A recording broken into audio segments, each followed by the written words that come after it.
All right, very good evening to you folks here on Speed Gaming 2. Welcome to the Metroid, Super Metroid Link to the Past combo randomizer. This is the Monday evening weekly community race.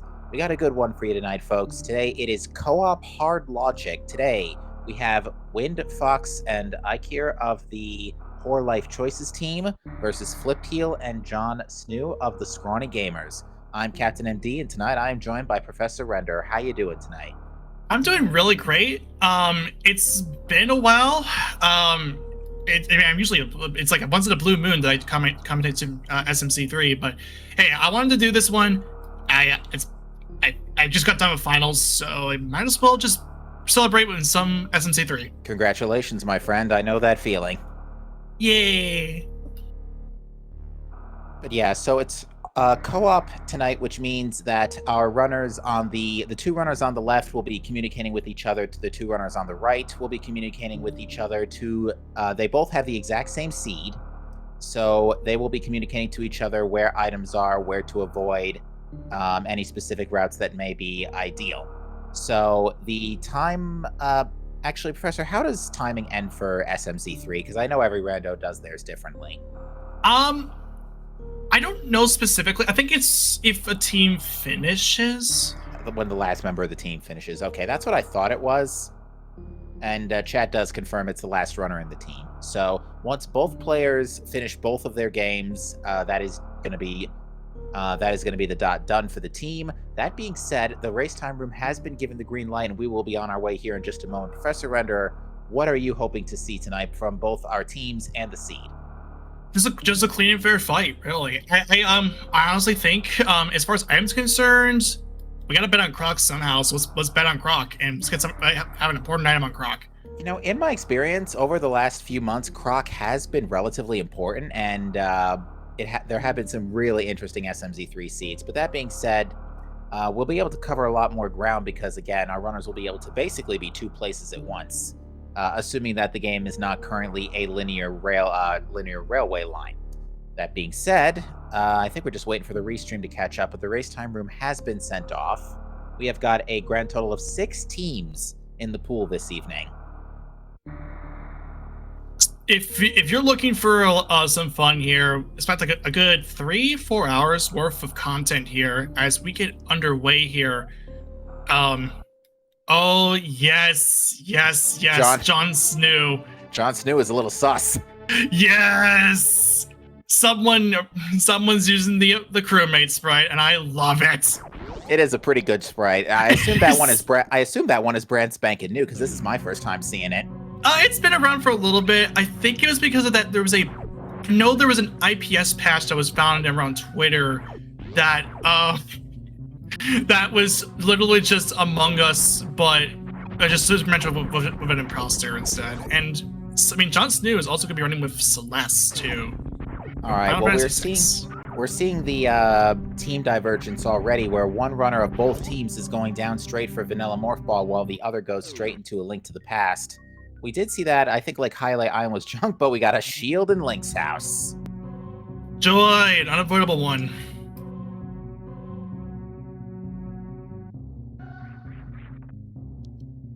And right away, we're starting to see the divergence here because with co-op being a thing, one player will go down to Retro Bryn, while one player goes to Link to the Past. It makes a whole lot of sense. And down in Retro Bryn is just super missiles. Yeah, both runners immediately resetting out of Super Metroid, and we'll be heading to Link to the Past momentarily. Looks like not a whole lot going on inside the uncle's neighborhood. I think the uncle himself gave super missiles, but the chest itself, just a red rupee. And we did see our tier 3 tree pull as well, and it was hearts, I believe. Because for whatever reason in SMZ3, when you make your first transition to A Link to the Past, for some reason the game defaults to tier 3. Yeah, just a thing that it does with the cross game portals. Yeah, and that being said, we also saw the tier 1 tree pull from Windfox, and it was small magic. Fine in a pinch, but we're not craving magic. Not really. We got 2 pendants in the light world today. Green pendant desert, red pendant eastern, and blue crystal tower of Hera. Interesting pendant setup this time around. It's fine. Again, they're just like some interesting little layouts, as you mentioned, and no Super Metroid tokens just yet. But we will see them in due order, maybe in Dark World, or for all we know, it's probably just sitting all in the system, and we're like, wait, what's the point of this?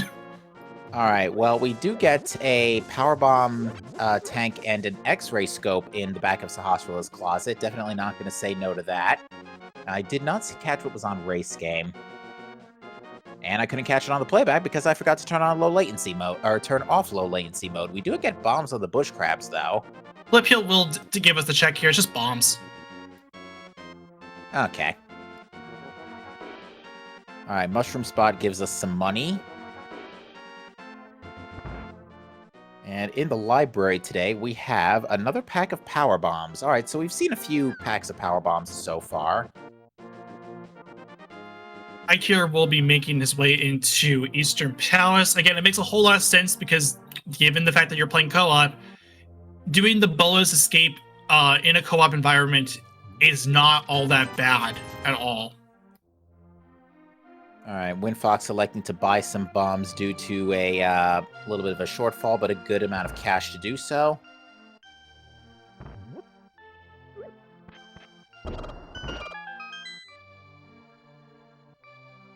So far, Go ahead. So far, Eastern only showing us the big key, but we're going to get a couple more checks here in a minute. So a big key early is nice, because then big key chest you might be able to skip later, but we'll cross that bridge when we get to it. I was going to comment too, Flip Hill and Windfox both were just doing simultaneous chicken hut checks, and not only didn't give out anything, but more importantly, Jon Snow finds glove inside Blind's hut. In before Flip Heel finds the other glove and Windfox find the other glove in the well. Because I mean, yeah, they're in perfect unison with each other, right? That would be great if both gloves are just right here. I mean, it's one away from Dark World access at this point. Well, not exactly. Well, yeah, well now it's one away from Dark World access because the well also has a moon pearl. Yeah, I mean, not exactly how I was interpreting. I was going to comment that, but close enough. Exactly. All right, let's see. Another power bomb pack was found in Eastern before the big key chest, and the big chest itself is the other glove. Wow, well, that's with Windfox just about to find the other one. Ikir is going to probably turn around and go straight for that. Yeah, I think after the Eastern play, definitely, because well, you already have Dark World access at this point, so yeah, like you can already walk into Thieves Town. Yeah, it is that partial Dark World access, but if you know how to current jump, you can bypass Aga Tower as an extension, even if it's out of logic. Indeed. Another nice thing that the glove does give us is the back of escape, which Jon Snow is going to give us now, giving us some extra bombs, a red rupee, and a red rupee. By the way, that we do want to stress, this is a Super Metroid randomizer as well. We're just finding all the link to the past major items. Yeah, it's no secret that Link to the Past has exactly 116 more items compared to Super Metroid. It's just that Link to the Past just practically doubles the amount of items you would get in Super Metroid and a little then some. Yeah, I just find it hilarious that besides X-Ray Scope and the usual Power Bomb expansions, that we haven't actually found any major items yet for Super Metroid. Don't sleep on X-Ray Scope. I mean, you can do some fun stuff with it, i.e. microwave strats when you get the materials for it. Oh yeah, X-Ray Scope is a fantastic item, especially with a couple of select cases, but as I'm talking about like the real progression openers, you know, the things the logic wants you to do. Oh no, I know exactly what you mean. And we're gonna be seeing some more stuff here over on Flip Hill's side as he does mini Moldorm Cave. I didn't see anything besides a bug net. Bug nets, and then we did see a reserve tank on Jon Snow's side in the Dark Cross. Yeah, and the key was in the sanctuary too, so I do believe that means we basically have the entirety of the front of Hyrule Castle as well in play. Right. Because we did see the map out of sync, if I remember this right. The key was in Sank. Oh, the key, right in sync. Yeah. But so then the map was what was that? Back of Escape then? The map might have been Back of Escape, yeah. Either way, the front of Escape is going to have a significant chunk of change. Green Pennant is going to be, well, Desert Palace. Looks like that was a result. I believe maybe Jon Snow just hasn't checked his map yet. I thought John was the first to check the map, but it may have been muscle memory. That's what I was thinking too. Okay, so... So where do we go from here? We've already seen Eastern. We can't go to Death Mountain without Flute or Lamp. I think you might start thinking about Thieves Town already. Thieves Town and Hype... Yeah, no, Thieves Town and Hype Cave? Yeah, Thieves Town and Hype Cave. Yeah, I don't think you, I don't think you do anything else other than, Thieves Town and Hype Cave, just because, well, you don't have a whole lot of things that you can possibly do within Super Metroid alone. There's no Camflies yet. You can wall jump around to do the typical opener after your second trip into Super Metroid. Yeah, let's hope we have none of that continuous wall jump into wreck ship shenanigans that we had a couple of months ago. Yeah, and that sounded like absolute pain.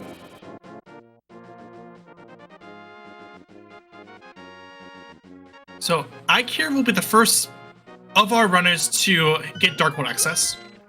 And Flipheel's going to grab a little bit of extra cash here. This may be a early Zora farm here, because that is also the only thing that's otherwise besides the Dark World that's in logic pretty much with this equipment. Flipheel will be farming for quite a bit.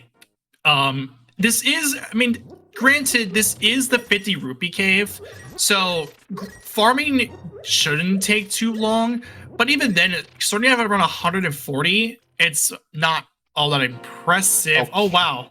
We've only got one Super Metroid token in Mire. The other pendant is in Swamp.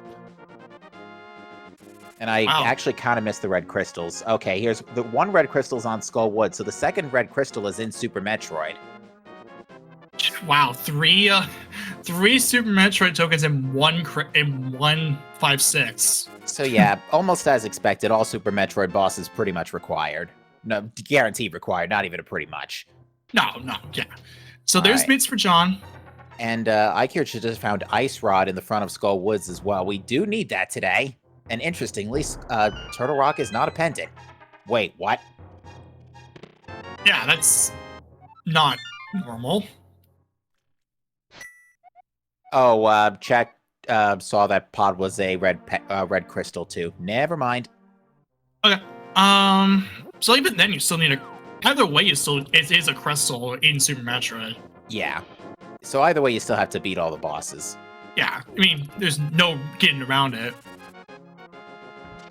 Oh boy, Pendant Swamp. That's one of those really weird ones that you both don't and do want to see depending on how the seed plays out. Because on one end, Swamp is 6 items.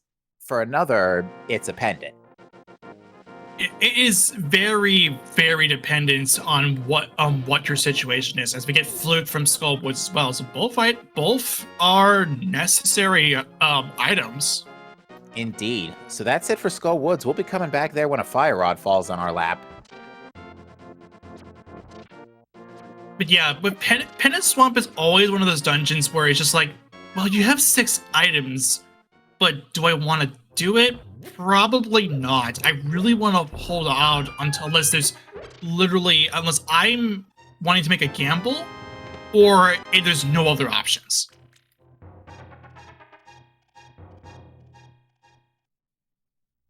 I believe that was a beam on Bumper Ledge. Let me take another look at that. No, I think it was a missile tanker. Yeah, it was either a missile or a super tank of some kind. I saw the vertical white line of a expansion box. Well, in a way, we did get a bottle from the brewery. Okay. So, oh hey, Speed Booster's here too. Oh, that's like one of the worst first Super Metroid progression items you could possibly get, because that does not open up a whole lot. Hey, I mean, we'll hold on to it until it's necessary. It's great for the speed boost, I guess. I mean, yeah, that's in its name. But as far as like what you can do with it, that is progression, especially in hard logic. Yeah, that's you want to see Morph Ball first, generally. Yeah, at least with Morph, you can do some more stuff in it. Although, as Chad points out as well, Screw Attack is actually probably even worse. Because that only opens up a couple things. And they're annoying things too, like Front of Gauntlet, for example. Speaking of anything Super Metroid related, we did get Plasma Beam out of Thieves Town. Plasma Beam, okay. Alright, so offense is looking pretty good already. Yeah, increased damage. Alright, 10 sticks from the bridge guy.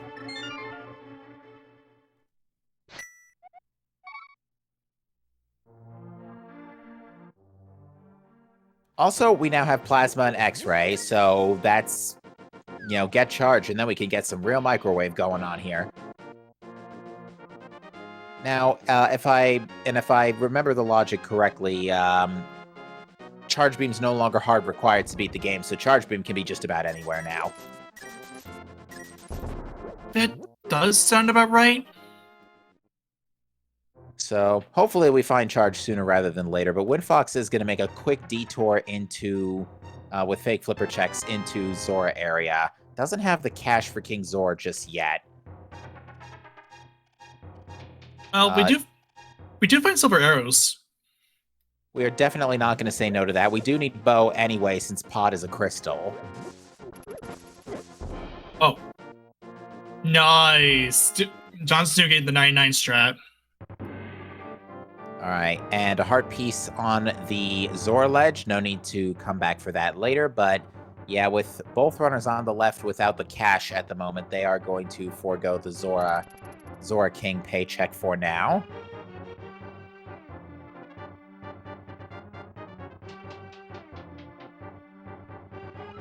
Flip Heel doing the front of escape, so yay, we get to do some bomb strats.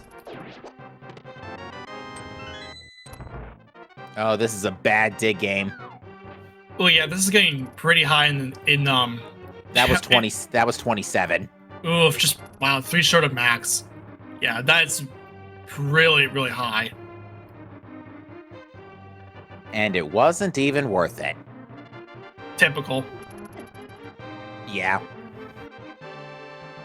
Alright, there's 2 more checks here in the front of Hyrule Castle, so let's see what Flip Heel finds, and if that will give any of our right runners any advantage here, because we are still really, we're looking for a few things still, just to really crack this seed wide open. Although, that being said, Flute does give us Death Mountain access. Oh, It there's does. the map. Okay, so that means Zelda Cell's guaranteed an item. Also, Jon Stu should have the glove by now, because he pulled out the rock. Yeah, Jon Snow does have Titan's Mitts. Windfox is the only one who doesn't have it, but is about to go pick it up in about 2 minutes.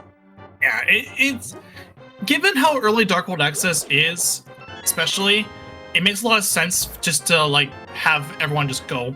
I mean, it's reasonable to assume that like, oh, once I finally get this done with all this stuff, I'm gonna do his turn because, well, that's Dark World Access. All right, can Hype Cave please inject some hype into this seed? We really do need something to well, 3 hundos is pretty nice, given that we do now have Zora money and a blue tunic. I would say it's based on what Zora gives us, because 2-3 hundos right back to back with each other. That's a rich cave more than anything. Yeah, I'm not really gonna be like, I'm I'm not really gonna just consider it overhyped by any means, because that, I mean, 200, 300, I mean, even if Zora doesn't have anything, that's still like a lot of money. Yeah, it solves your money problems for pretty much the entire rest of the seed. Yeah, so I'm not even gonna like just fault it I'm not really gonna just like knock it for being overhyped at all. Alright, Winfox now has Titans, so everybody's got Titans mitts, and I'm sure Winfox is going to be making the trek over to Skullwoods, following in Flipheel's footsteps here to grab Ice Rod and Flute. What does our bottle give us? Extra bombs. We got a lot of bomb capacity upgrades, I've noticed. I think we've already seen 3 or 4. Yeah, we're never gonna run out of bombs, it feels like. I mean, to be fair, bombs are seldomly used anyway in a traditional play. Fair enough. Although I think we would much rather prefer the Super Metroid bombs at this point. Right. Yeah. I mean, anyways, it's when we get morph balls, it can fly. Indeed. Looks like the Smiths were also glass makers, giving us another empty bottle.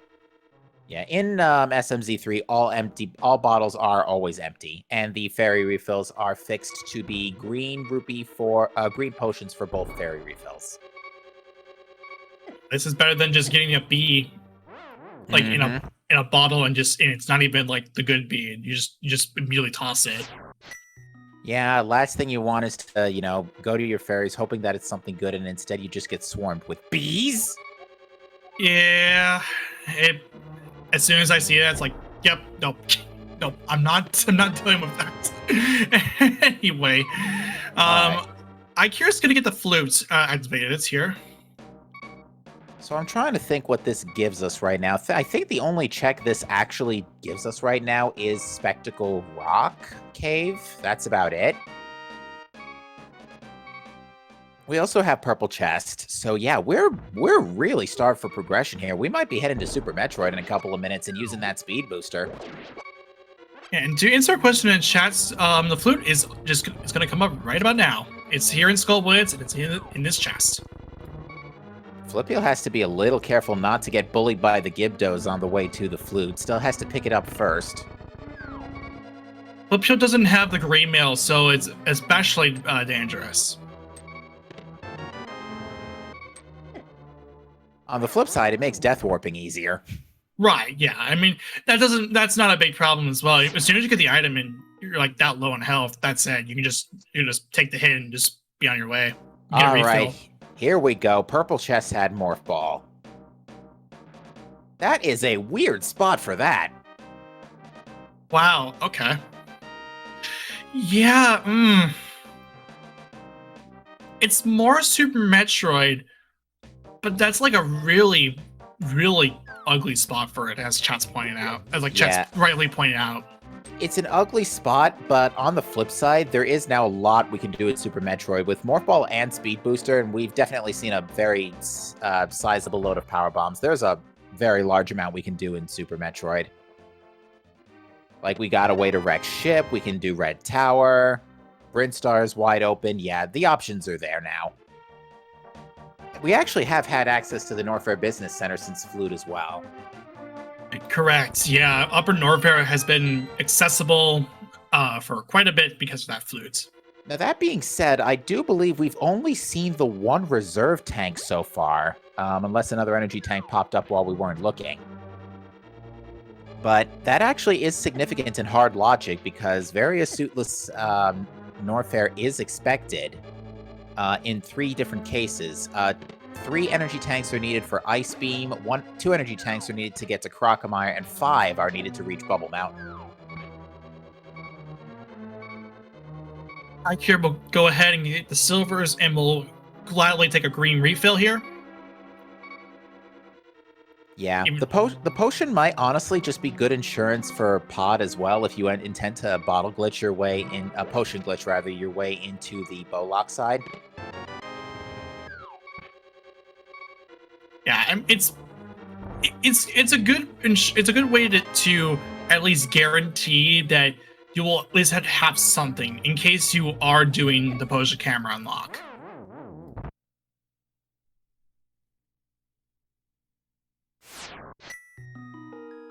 We've been seeing a lot of death orbs here from our runners today for sure. But we're going to see what King Zor has courtesy of Ikir's 700 rupees.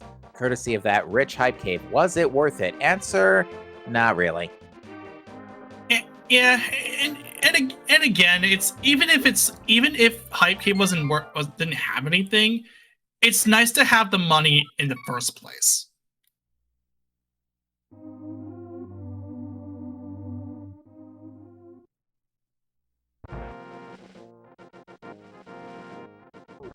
Okay, Ikir will be the first of the runners to head up to Death Mountain. Yeah, is going to do an out-of-logic check for the old man rescue, which makes sense. At the very least, you won't have to worry about that again, and it secures a respawn point. Yeah, and even if you die during this particular sequence, you will at least have the checkpoint inside the cave. Indeed. Now, folks, if you could rise if able and remove your Minish caps for the Hylian National Anthem.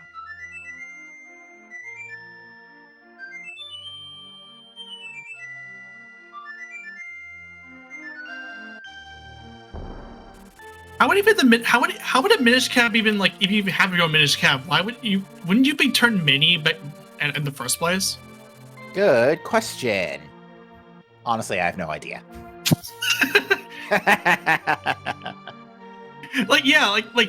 Think about it. If you take off your Minish cap, at least you'll grow in size. Like when you put it on, it's like, oh nope, you're like an ant now. Sounds about right.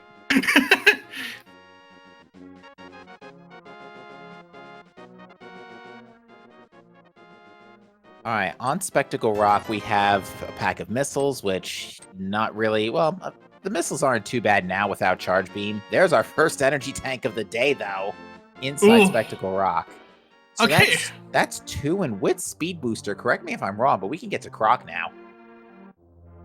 I like to believe so. We don't need like high jump or we don't need high jump or space jump to get up there. No, that's just for Bubble Mountain.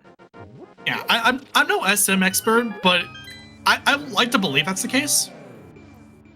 Because yeah, it's 2 for Croc, 3 for Ice Beam, 5 for Bubble Mountain. Okay, yeah, then that checks out.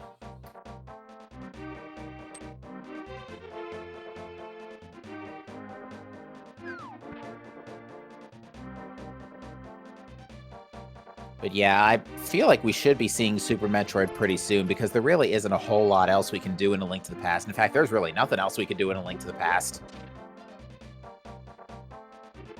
Yep, and looks like Ikir will be the first to head down to the business center in Upper Norfair. Yeah, so far, honestly, this seed has been pretty linear. Yeah, there hasn't been significant divergence that like item divergences at all. It's just been for the most part pretty genuine. And it looks like Ikir finds out that Ridley has a Super Metroid token. All right, high jump area check we're getting now, but it looks like there was nothing of importance in either of those checks.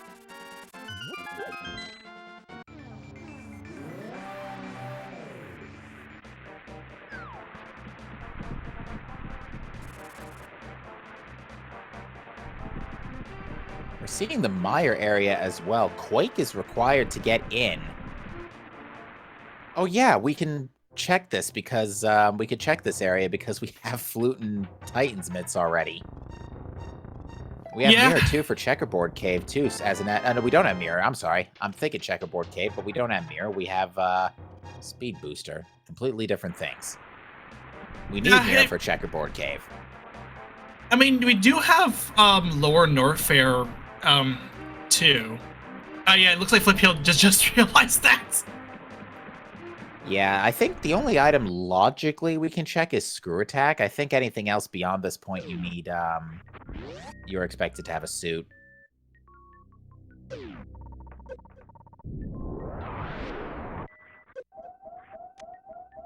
Yeah, I think the main trouble with this one in particular is the lack of, the lack of any tanks. Yeah, what this is going to send Flip Heel back to the ship, because after you transition, you do automatically save. And until you save again, your respawn point will be the ship. So it's not Right. the worst. It's not the worst death for Flip Heal, but it's gonna definitely send him back a couple of minutes. Right. Yeah. I mean that okay. Yeah, that actually makes a lot of sense on Flip Hill's part. Then this is an intentional death so that he can start doing the typical run now after the early Super Metroid run after coming back from Link to the Past. All right, we are going to see Gauntlet now, completely in play courtesy of Power Bombs and Morph Ball.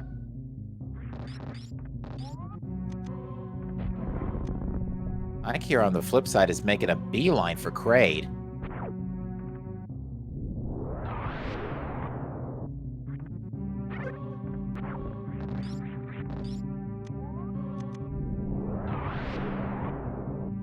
Oh, that's one shield we're not getting for sure.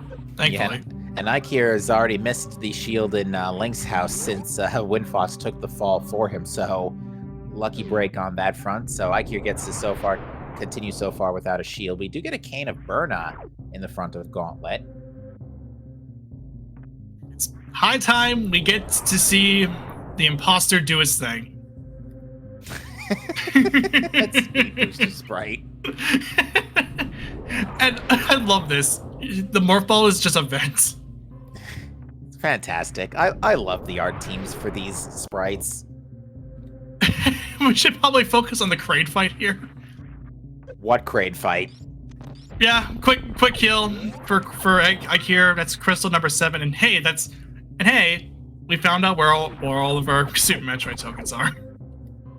Yeah, so all the remaining bosses are Super Metroid tokens, which at this point we already knew we were going to have to fight them all anyway. So let's see what Back of Gauntlet has. Magic Powder. With the powder and the bug net, actually, that's a really good combo of utility items to have for insurance. Free fairies to go. Free fairies at command. Or on command, rather. Alright. Terminator. Samaria. We do need that. We're finding a lot of the late game stuff early here. Ice Rod, Somaria. Not a whole lot keeping us out of Total Rock at this point. Well, there's a few things. I take that back. You know, Hammer and Fire Rod mainly. Hammer and Fire, but the good news is that those can't be too far away when it comes to Total Rock at the very least. And a sword. Yeah, swords would be nice. And most likely, for sure, a battalion. All right, Johnson is going to use Shine Spark to get across Rex Ship Gap and get a hook shot for his trouble. Speaking of which, we won't say no to a hook shot too. I mean, hey, that's East Mountain available to us. All right, we saw another energy tank below early supers, followed by another one in Brinstar Reserve. So that's now 4 known energy tanks, I think, if we count the one reserve. So one more, and we'll be able to go to Bubble Mountain out of logic. Actually, I think we still need a higher jump assist for that. We do get a Book of Medora, though, at early supers.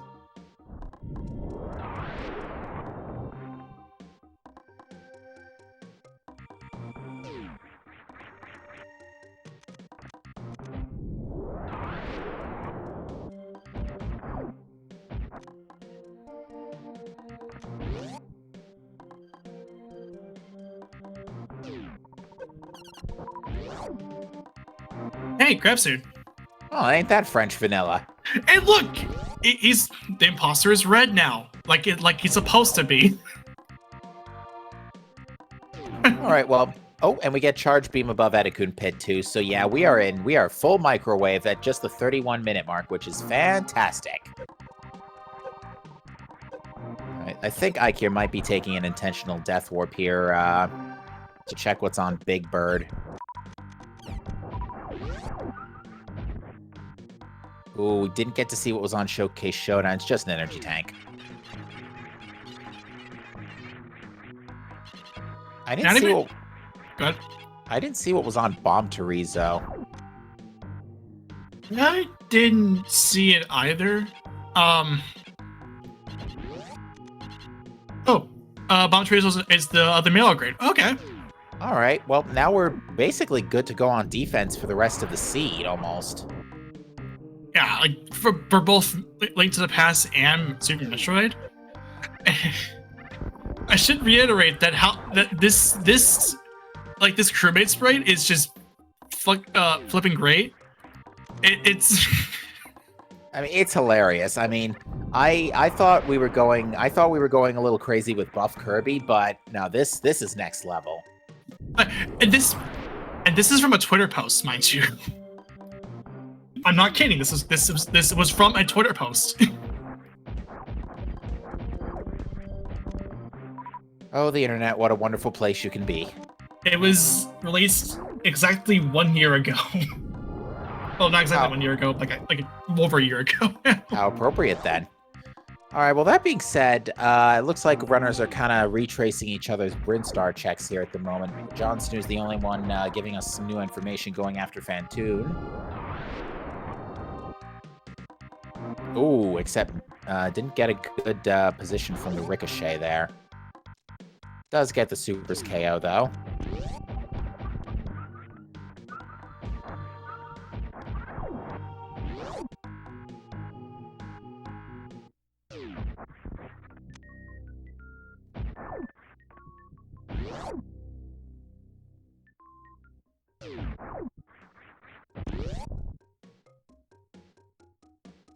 So wreck ship definitely not a worthless a get wreck ship today. That's for sure. Oh no. I mean the grab suit just makes it. Oh yeah, this is worth. The grab suit, the hook shot too. That's wreck ship definitely the play today, and hook shot also gives us East and Dark Death Mountain too. So. Yeah, we've got a nice good handful of things we can keep ourselves busy with in A Link to the Past.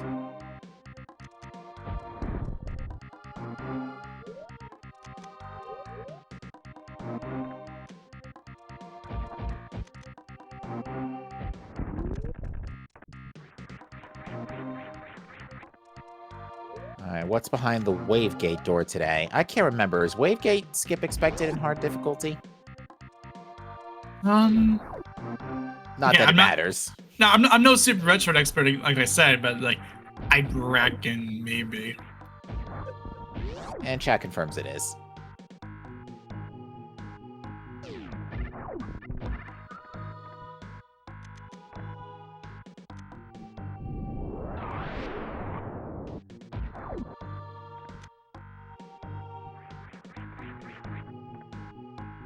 All right, so we could really do with a bow and hammer right now. I mean, there's still a lot we can do in Super Metroid before anything else, but with glove as well, we can, or with book rather, we can get into desert. We can do a few things there. Looks like Flip Heel also might have missed out on Waterway. Didn't check it, despite having speed.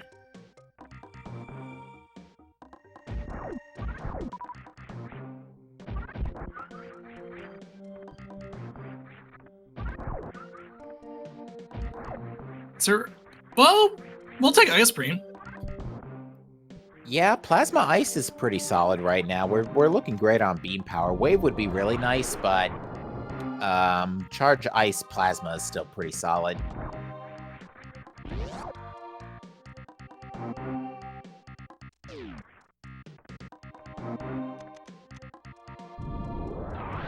Oh, and Flip Heel is turning around and going back for Waterway. So good. He's not going to miss out on anything here. Thankfully, being able to just recognize that, oh wait, Waterway's a thing. Right.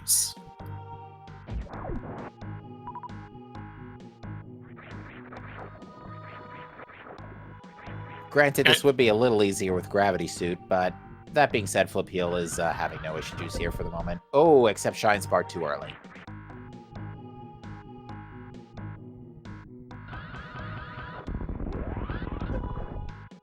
There we go. Oh, okay. Okay, comic. That should be enough tools. I think. I think we've seen another fourth energy tank too. I think we can now make it to Bubble Mountain. I mean, Flipio doesn't need a grab suit to make this easier. I mean, come on, gets rewarded with high jump boots, and that's just something that Jon Snow is just going to make a lot easier because oh, hey, you got Shy Spark available, and plus that that grab suit just from out of wreck ship. It all checks out. Being really quick for Jon Snow. Jon Snow's getting hit a lot in this wreck ship top floor here, though, so does have to be a little careful. Yeah, I don't want this poor imposter to just die by like his own hands or something.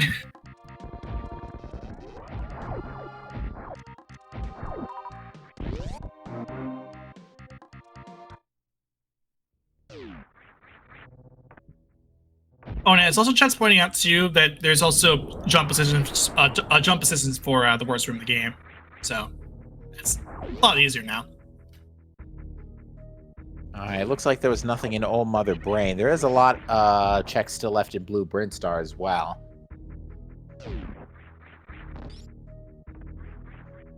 But yeah, I'm trying to think where we go from here. So we have Upper North Air. We can keep busy with that for a while. I'm trying to think if there's anything else immediately useful in A Link to the Past we can go do. And given that we still don't have a light source, no lamp, not really. But hey, Missiles in the Sky gave us space jump. Yeah, it's another can fly. Okay, so yeah, we're definitely good on movement for Super Metroid for the rest of the seed. Speed Booster Space Jump pretty much by itself lets you get pretty much anywhere that Morph Ball doesn't. I like how chat points out that like, think about it. This is an imposter running around a wrecked ship. Like, the sheer comedy of that is just like, man. And you know what's worse? What? There might still be one more imposter among us. Oh man, Because Fantoon was holding on to Kraid's boss token. Right?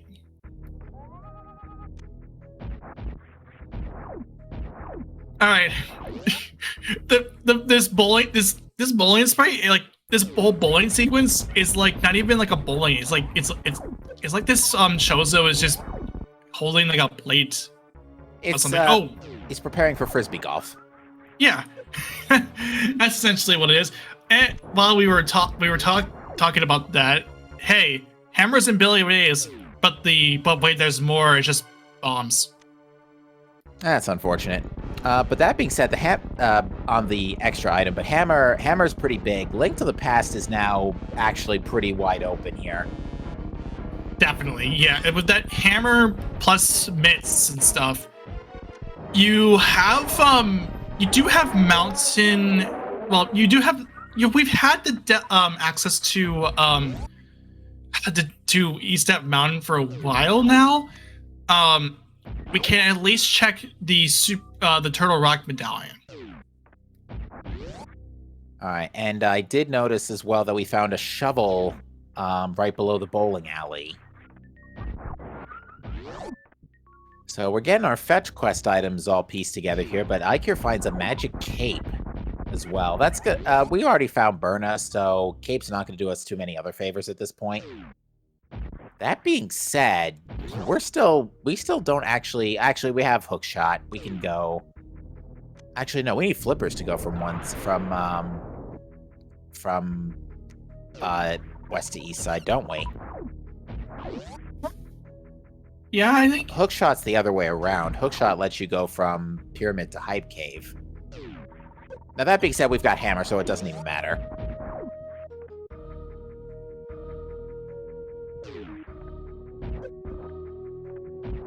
So, yeah, Link to the Past, there's options in both games now.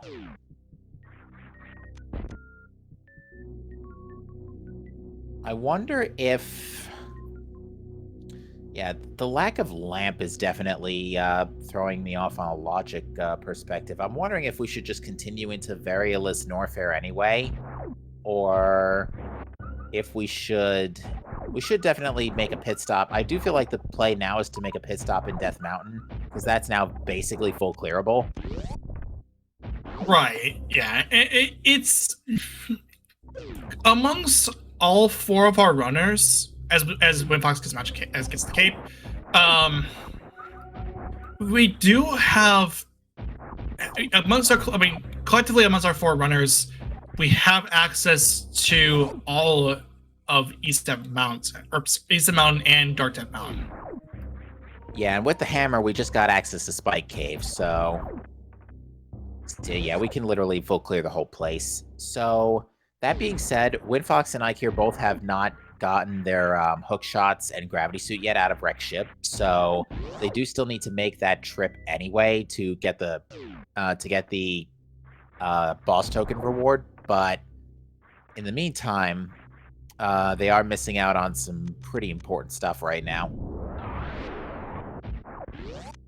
Yeah, Ike here does get the high jump boots from out of the waterway.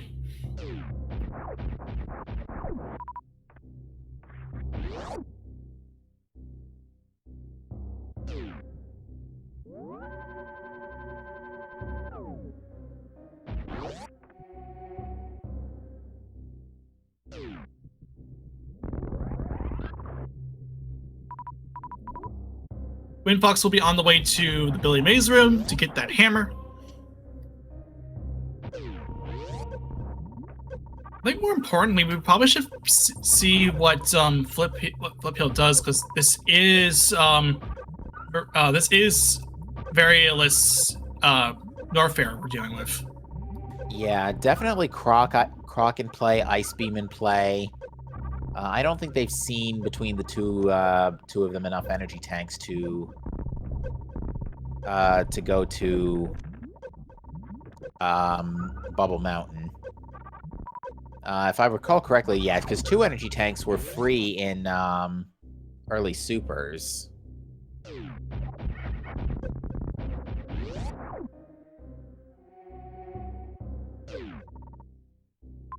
The Edekun's item was Charge Beam, to answer a question in chat.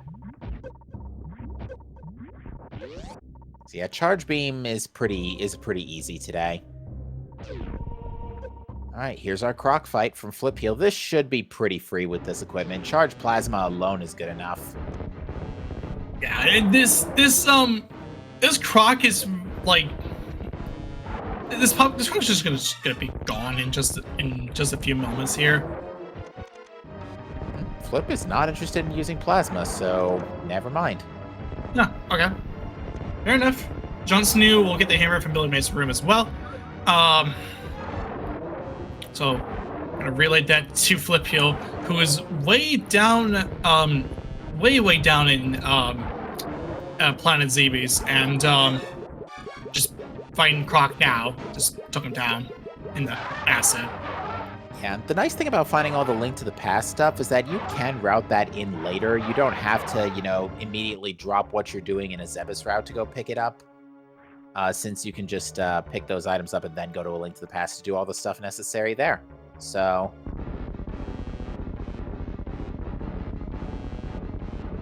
am I imagining things, or did Flip Heel not actually see what was behind Croc? No. Yeah, the Flip Heel didn't see behind Croc. This might be for just setting up for a Shine Spark? Yeah, okay, that checks out. Oh, doesn't want to spend too long in the acid because, yeah, bit of a low health problem. Yeah. I kind of see that now. Although Shine Spark can cost health too, so. Yeah, I mean, I was expecting a Shine Spark there, but that's also close enough.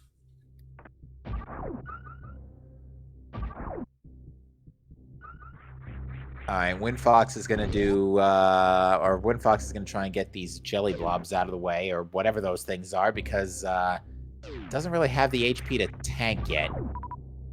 Oh, and, Plasma Leaf Shield doesn't work, unfortunately. Yeah, this is very precarious for Win Fox. Yeah, death here would actually be a little punishing right now. Yeah, being careful to only move when the acid is down gets around it. Nicely done. Oh, but now when Fox has no super missiles or power bombs. That's a reset. A reset. Ouch. That is actually going to send him back a few minutes. Because I'm pretty sure that ship warp is from after the last transfer. Yeah, that is very unfortunate for Windfox. I'm pretty sure he has to go back for... Oh, well, we found our Quake medallion behind Croc. That's why you bet on Croc, folks. Instead, we wanted to bet on Croc. I wanted to bet on Croc, and well, I get rewarded for it. We bet it on Croc, and it paid off. Now, granted, the only thing that opens this very second is Pendon Meyer, which Pendon Meyer. Actually, yeah, Pendon Meyer is almost full clearable. Actually, I'm trying to think what's stopping us at this point. I'm questioning Pendon Meyer because that's a Super Metroid token. Oh wait, yeah, it is. I'm sorry. Swamp was the pendant. Yeah, I was gonna say. Sorry. You're fine. You're fine. I'm good. I keep getting... This happens all the time when I watch SMZ3. I always get the tokens and the pendants mixed up. Yeah, it doesn't help that it's like the pendant and like the Super Metroid token are like this like a circle.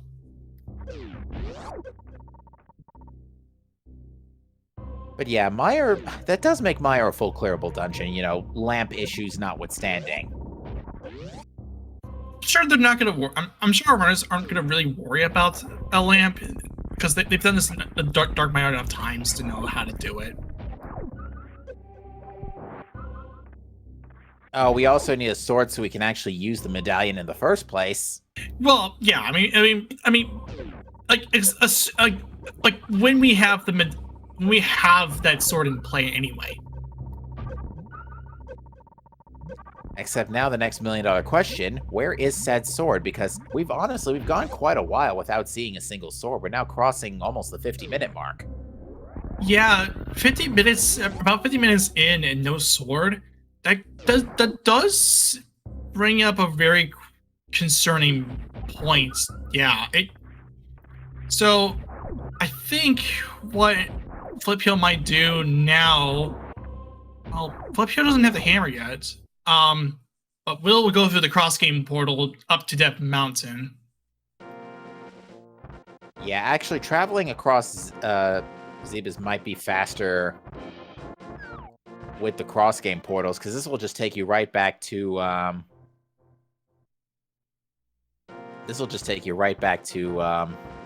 Brinstar, or Crateria rather, excuse me. And yeah, by the way, this is Croc getting utterly annihilated by a charged plasma shot. And there you go. That's how it's supposed to happen.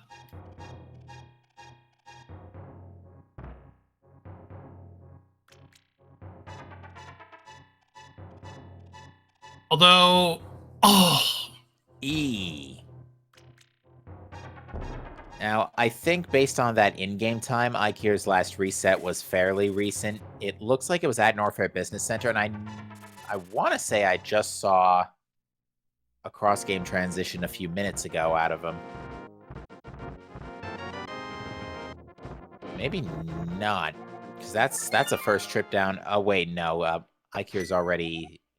Yeah, this is not a particularly punishing death. No, like this won't hurt as much, and for Jon Snow, like since Jon Snow's the only one with the reserve tank, like it makes sense for Jon Snow to have the reserve tank right now because like really reserve tanks aren't really that necessary. And granted, Windfox and Ikir hadn't found the that reserve tank in the first place. Yeah, I'm thinking actually, you know what? With all this equipment and gravity suit, I'm actually leaning towards Meridia, which I think Jon Snow's going to do after Kraid. Or Flipheel's going to make the trek to do that right now. Oh no, Flipheel's going to go to Wreck Ship first and get all the good stuff there, because there's a lot of good stuff in Wreck Ship.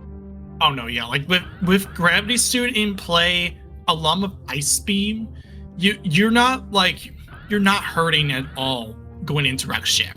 You know that your opponent, and even then you also have hookshot on the way to it too in the moat. So yeah, like knowing that Jon Snow found a lot of stuff in Wreck Ship alone, that's a really telltale sign that, like, yeah, I should probably follow up with what Jon's doing while he's doing Kraid. Yeah, so that gives our runners on the right a little bit of time to sort of backpedal each other's checks a little bit. One can get the other things that were the other had already found. So we're gonna see probably not gonna see a whole lot of new information here for the next couple of minutes or so. Gonna be seeing a lot of back and repeats, I should say. So far, quick kills not an issue today for our runners.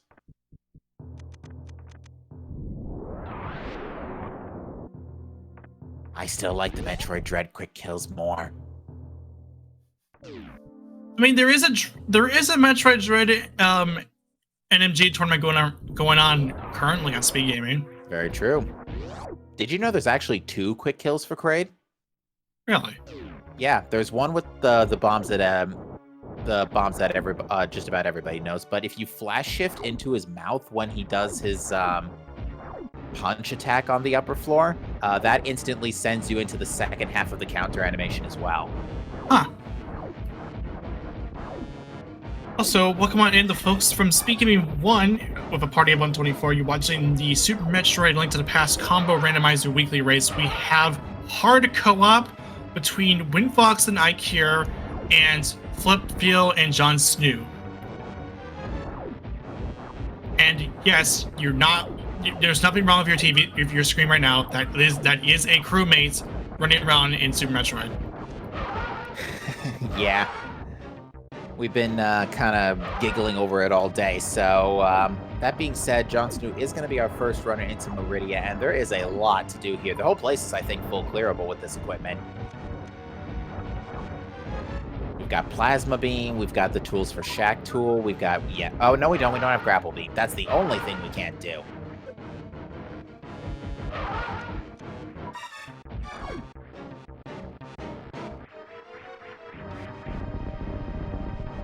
Flipfeel takes down Fantoon.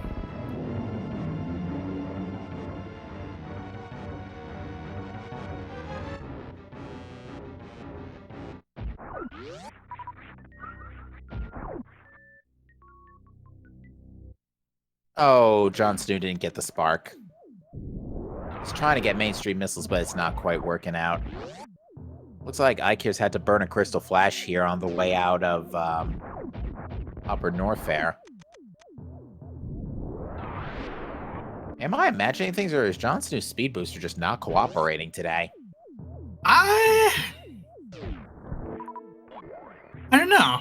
There we go. Not worth. Yeah, those mainstream missiles just nothing really.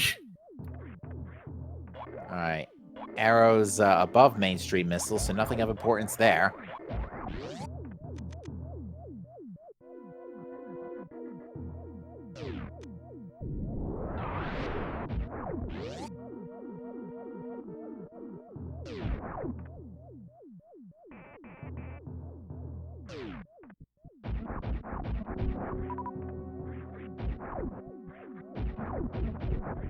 All right, we've got another pair of items coming up from Mama Turtle. And yeah, with Space Jump especially, Meridia is absolutely a cakewalk. Another probably really vital energy tank right now.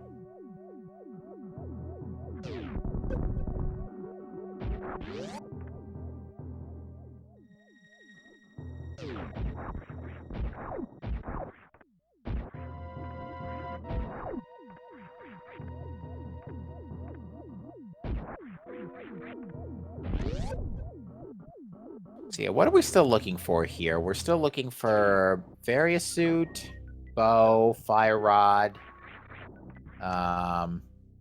swords. We can get away without flippers if we fake flipper to ice.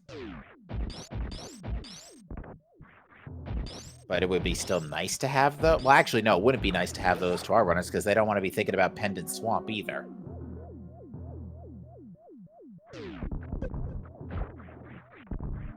So we're not looking for a tremendously large amount of items, but the items we are looking for are pretty strong.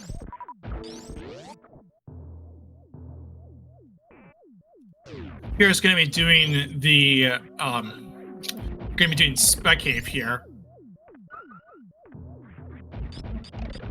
And on the subject of mirror. Yeah, mirror in the watering hole. I think mirror by itself isn't too bad. If we see flippers with that, then our runners might start getting a little nervous, because mirror by itself just makes it easier to get to Tower of Hera and across Death Mountain and whatnot. But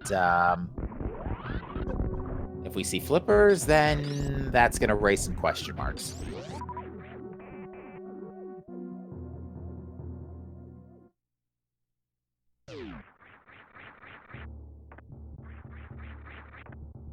Flip Heel's going to get space jump in the sky. All right, Wind Fox will be the first one of the team to go over the wreck ship, and they'll be then Wind Fox will be relaying the information that was given by relay information to IQ, even though the team is currently quite a ways behind. Well, they're behind on the wrecked ship.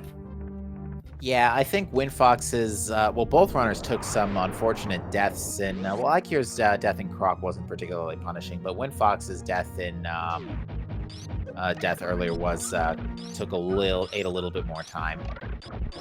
Yeah, and it wasn't really, like, there was also that situation where, it was low on health and didn't have any super missiles or power bombs to get out. Yeah, that's what I was thinking of too. The Shaft Super's kerfuffle.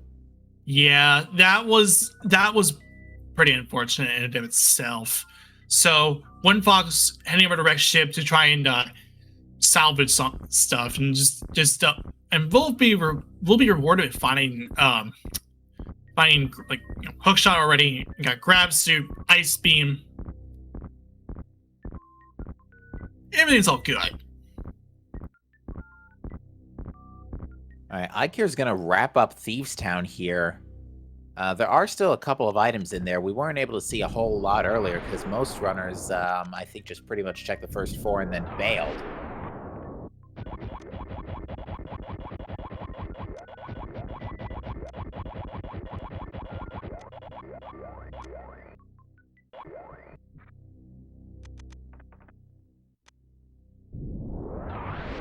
Alright, John's will go ahead and fight Spore Spawn. Or no, it's not Spore Spawn. Spore Spawn's Botwoon. Yeah, that's Botwoon. Spore Spawn's like the first mini boss you fight. I mean, well, same music, but compared to Spore Spawn, this is an Anaconda. Yeah. And I guess if you want to be technical, the Bomb Triso is the first mini boss.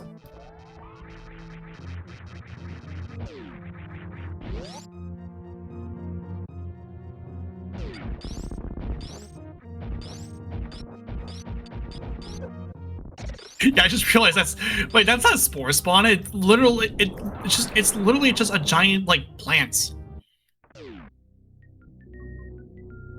Alright, looks like Wind Fox is trying to go for the microwave on Phantoon, but it looks like it didn't quite work out.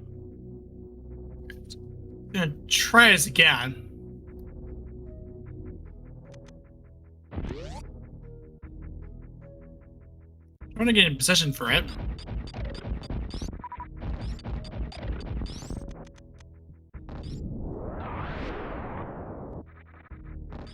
That looks a little, well, not really. Looks like Phantoon was already about on his way out anyway. Oh, and Chad also points out that the missile has to connect first, so that way the eye stays open while Phantoon is yanking around the area. You can't just use Plasma Beam right away. Ah, okay. Alright, Blind's chest had super missiles.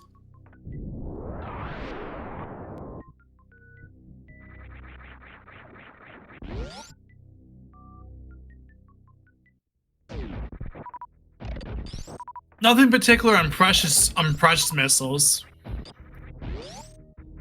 And that's a heart piece in the Thieves Town big chest. So I honestly lost count of items at this point, but I'm pretty sure Blind doesn't have an item.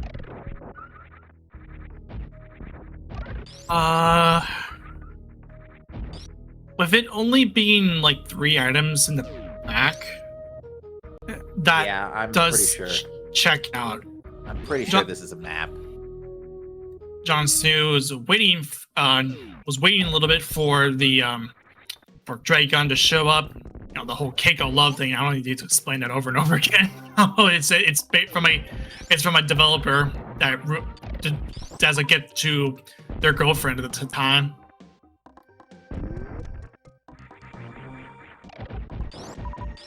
But going to go for the microwave strats here.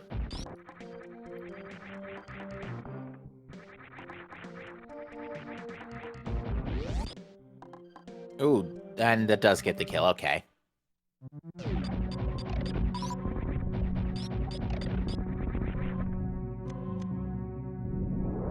So it's another token down for its home boss. Cute. Crewmate, there are still 2 Super Metroid tokens among us.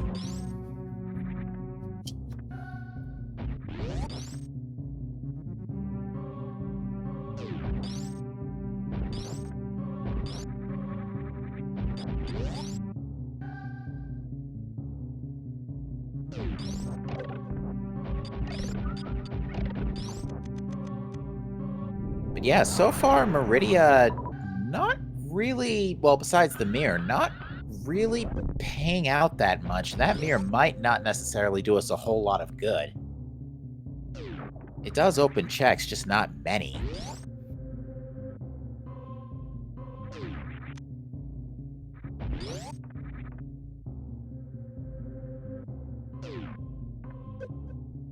We're gonna get the magic bat check from Ike here, though. We've had this in our pocket for quite some time, ever since Gauntlet.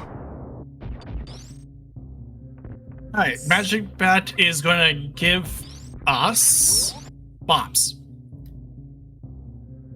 Nothing of importance there.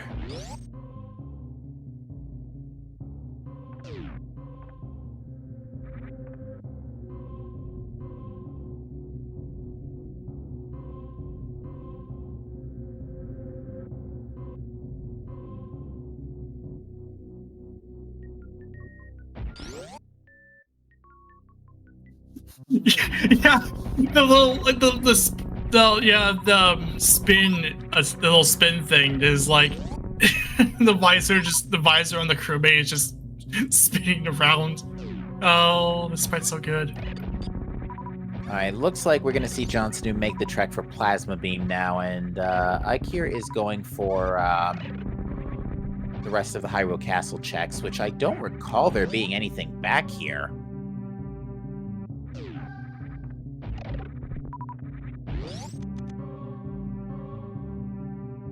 And Plasma Beam is our 3rd bottle. It's nice, but it's not what we're looking for.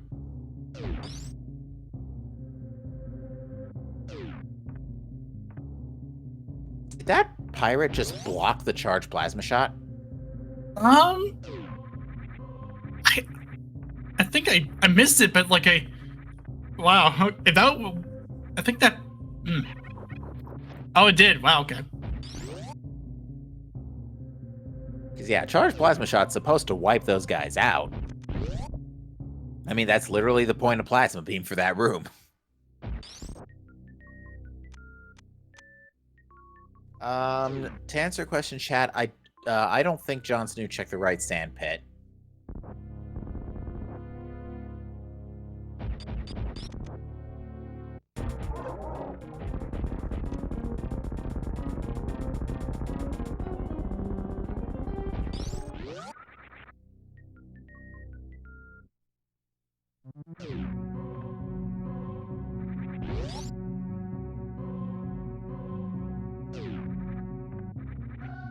Okay, Ikea will be going for the back of escape, or the front of escape rather.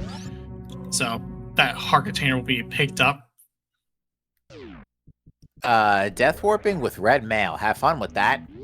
Well, at least to be fair, the guards do have a heart no matter what mail you're on, so it's not particularly bad. It's just a health situation. Yeah.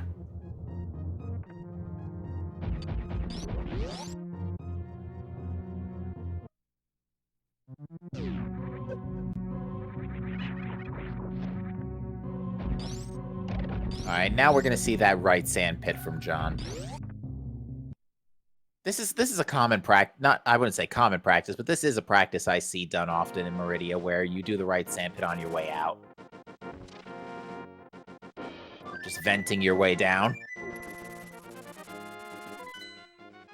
And let's see what we got here. Missiles, and I didn't see what the other item was. More missiles. This is a little weird. Yeah, Meridian not paying out the goods here. Maybe we're going to get a different story on Death Mountain. Now, we've had access to this for a good chunk of 30 minutes, I want to say.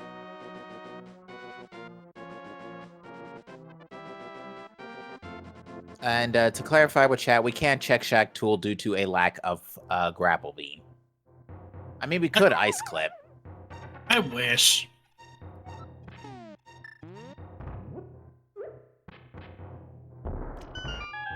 Actually, yeah, I think is ice clipping allowed in hard? I think it is. It might be expected in hard.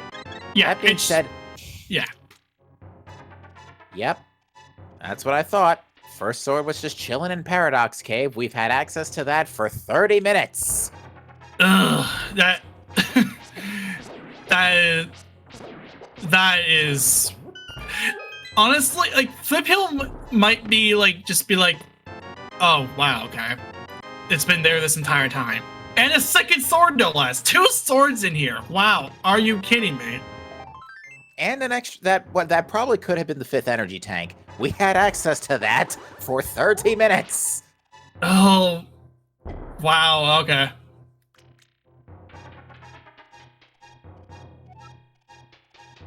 All right. So now the game is pretty open. Now we can get into Mire. That Bombos medallion is pretty helpful for ice in lieu of a fire rod.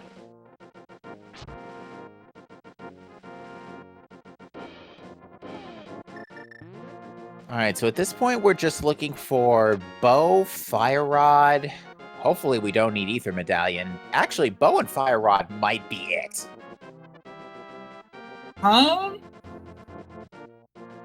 If we get because well, very astute unless you want to do what the good old Grand Hell run.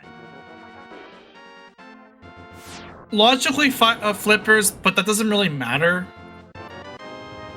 I was gonna. And possibly 1 in 22 boots.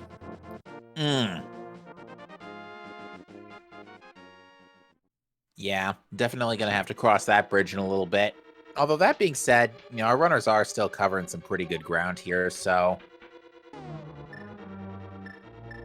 But yeah, Death Mountain definitely was the right play. You know, it was still good to go to Rex Ship, but with Meridia having nothing, it immediately clicked. It's like, yep, there's gonna be like everything in Death Mountain at this point. Mini Moldorm, if you could kindly vacate the premise, we are attempting to do a Harapot here.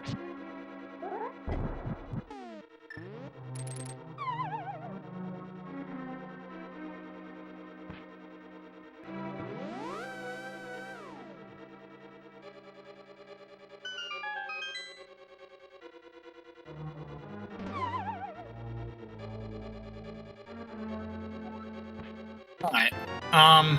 So far nothing I mentioned Hera.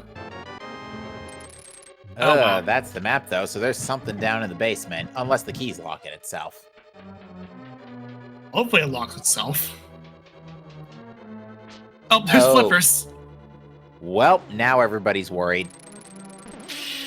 Yeah, because that's swamp. Nope, unfortunately, John has to burn reserve tanks and punch it.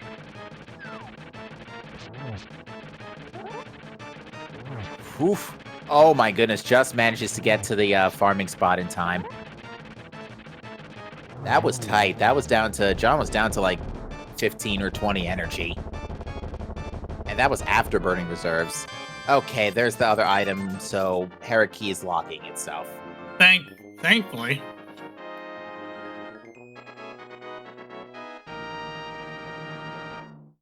Okay, so...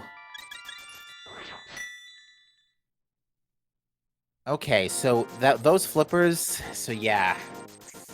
Alright, so ice is full clearable now. It is. John has yet to go to Terminator for that Samaria. Yeah, but he knows it's there. Yeah, I mean it's and granted, Terminator isn't a bad place to find it.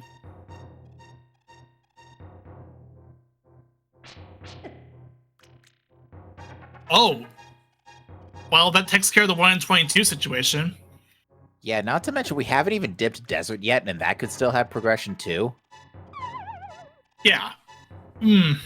That the pendant that's another pendant too. So that was Phaser. Unfortunately, in our present state, that is useless. Unfortunately, it looks like the imposter has just been. Unfortunately, Jon Snow was the imposter. Yeah, and you get to see what happens when that dies. Just gets ghosted and a little bone. Beautiful. All right, I already did the crewmate imposter joke, so I'm not gonna do it again. Oh, hello. There's a third sword in Bubble Mountain. Didn't we? Wait, we would have had like need like a third for Jon Snow. For Jon Snow, we would need like a third energy tank. Yeah, like logically, Bubble Mountain needs 5. Or yeah. But with the 2 swords in East Death Mountain that have been in our pocket literally since the 30-minute mark, literally since Hookshot, I don't think our runners are going too crazy about sword logic, but looks like that Bombos medallion is good enough for us to get into Turtle Rock. Yeah, that's all the medallions we need, really. Yeah, definitely a welcome bit of news for our runners on the right side, not having to go possibly hunting for an ether medallion. Just one other item they can take off the list as we find the bow in Hookshot Cave. The Flippiel and John are both cleaning and a Various suit. Oh, this is packed. Seed, slow down. And well, we get a grapple beam too. Nice to have, but like, wow, 2 big things in just like a span of like a couple big things in a just very short, relatively short amount of time. And at this point, we are now in Fire Rod Go mode. Oh yeah. Yeah, that, as I say often, well, that escalated quickly. Yep. Got out of hand real fast.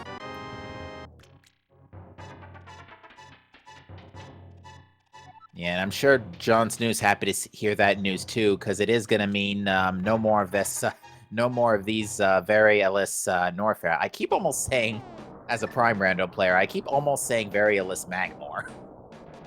I mean, it's close. I mean, in a way, Magmore is it's basically the Norfair of that game. I mean, at least same music.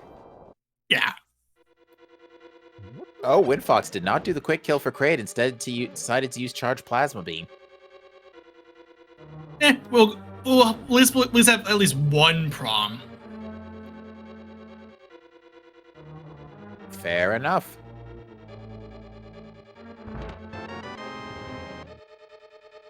All right, we get a key in Turtle Rock, so we can keep going.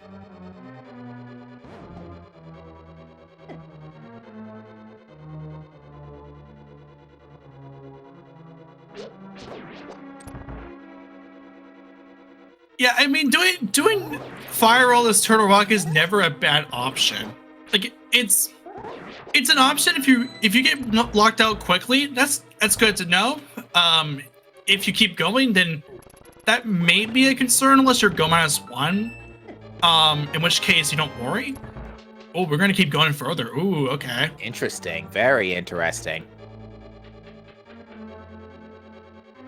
Correct me if I'm wrong, but if the key logic cooperates with you correctly, you can go all the way to Laser Bridge without Fire Rod, right? Yeah. If the key placement, if the key logic lines up in such a way where you can go to Laser Bridge, then yeah. Because yeah, I haven't personally encountered this scenario in quite some time. It's not a very common sight.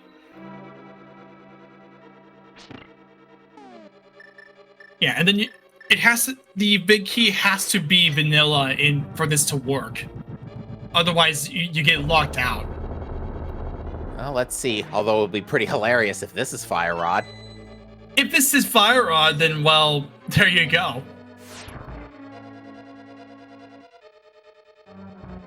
Maybe in the lava room, no less.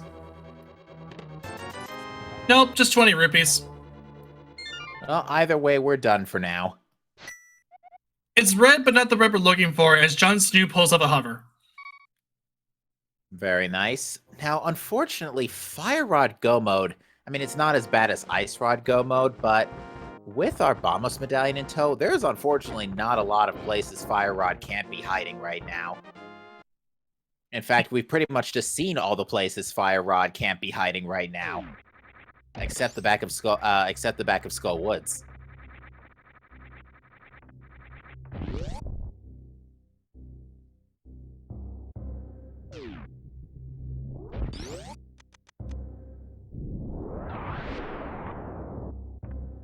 So jump.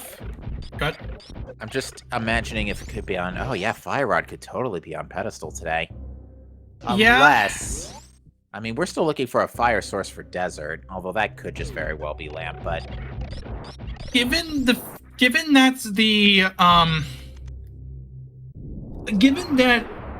eastern and deserts are pendants along with swamp, really you would need a lamp for that to for Fire Rod to be in play. Mm-hmm. So yeah, I don't think our runners are going to be sweating about pedestal just yet.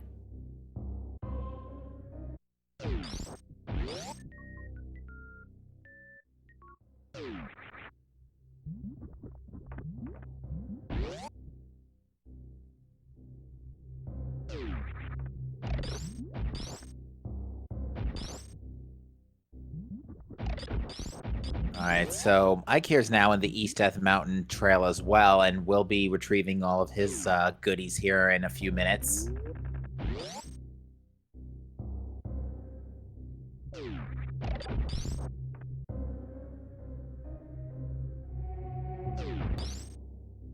So let's... you don't have a whole lot of magic on you. Yeah. Oh, no. I was a little worried about that because good of grief. Lamp and Cathedral. Oh, well then, okay, so Fire Rod on pedestal is now in play. Okay, have fun full clearing the game looking for your Fire Rod.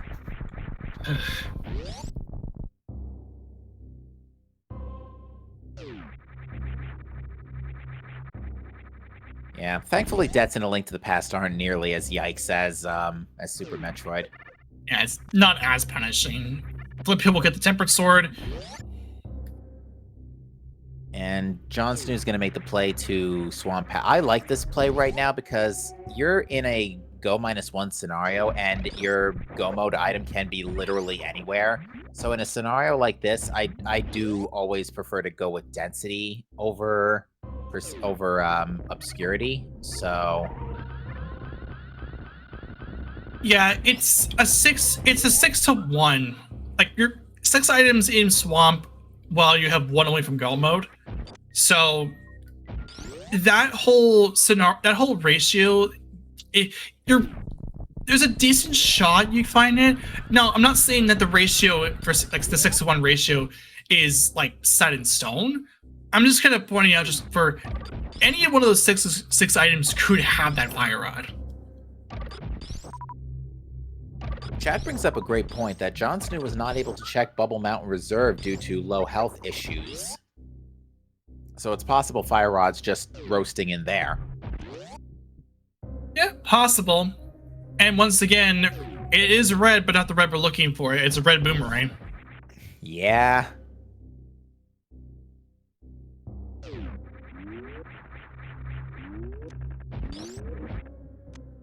Flip Heel's going to grab the boots.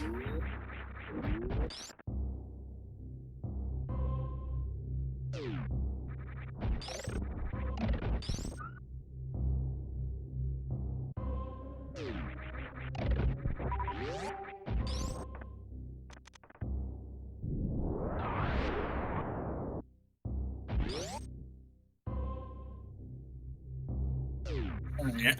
Going into Swamp proper after doing the initial set of rooms, we'll have the chest that's below the big chest, just a little circle around, wrap around thing.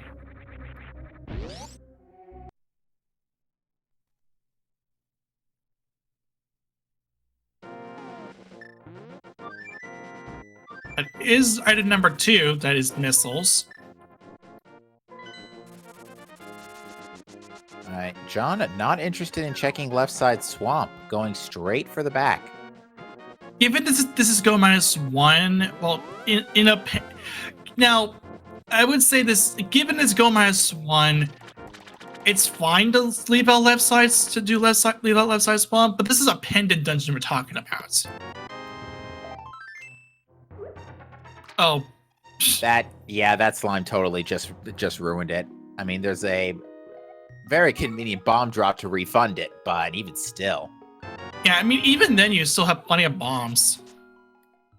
Yeah, bombs are definitely not an issue. We have seen so many bomb capacity upgrades today. I'm pretty sure our runners are currently able to hold on to 25. The inconspicuous arrow pops up here as item number 3.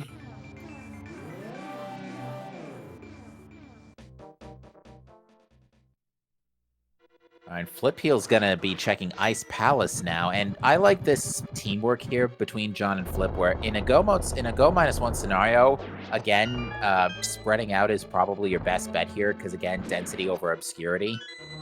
So between the two of you, you're now able to check about 9 items in a short amount of time.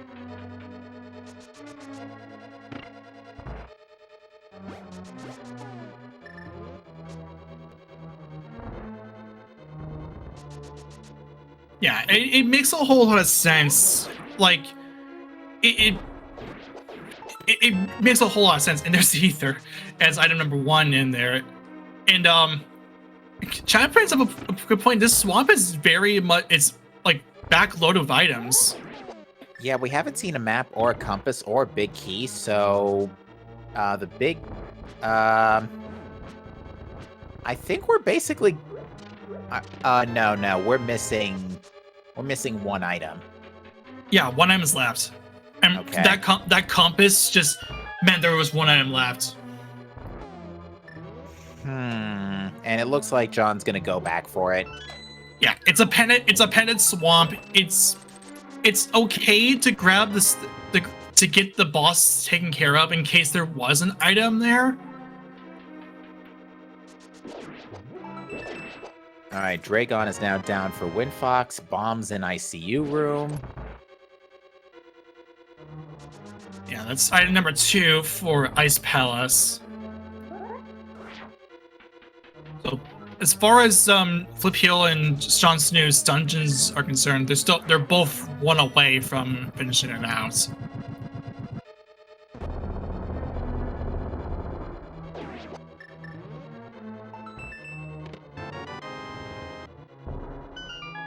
Alright, Ikir's continuing to crack away at Dark Death Mountain here. Is going to get Various Suit and Bow in a moment.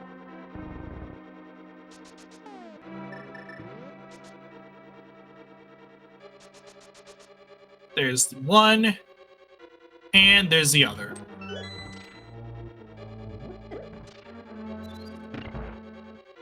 But yeah, it seems like that was a disadvantage that both, or a routing choice that actually was a detriment to both teams, since both teams put off East Death Mountain for quite some time despite having hookshot. I think they were probably trying to route in Hammer, but Hammer was so far away from Death Mountain that it just didn't end up being a convenient time to go do it. That's my guess, but that's something we can ask in the interview. Yeah, I think really, like, it also could just be the consideration that, like, there's a lot of stuff in Super Metroid that you can do in a short span of time, so it's better to do stuff in Super Metroid as opposed to doing Link to the Past stuff. But then again, that could be me.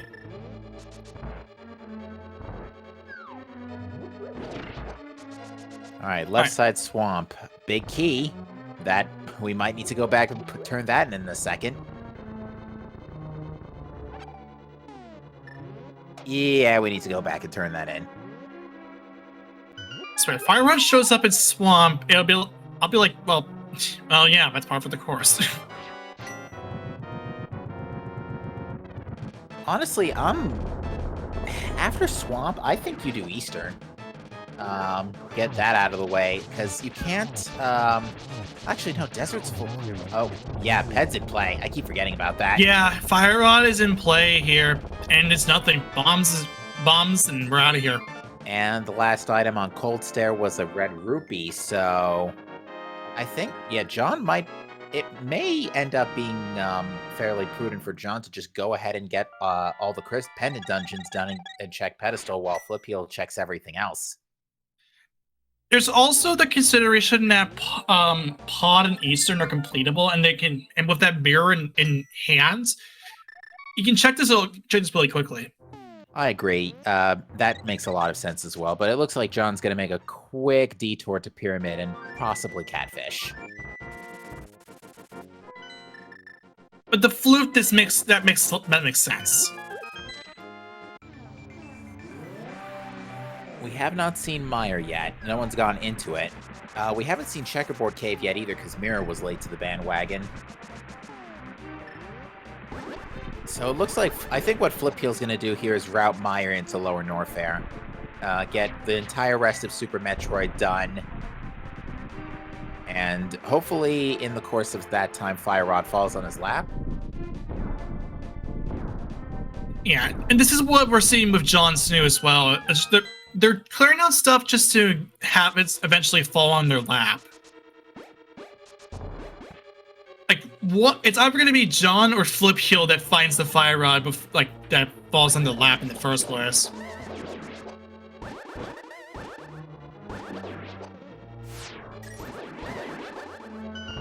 And I think both teams at this point are getting pretty close to even from a knowledge perspective. Oh, nice bombs.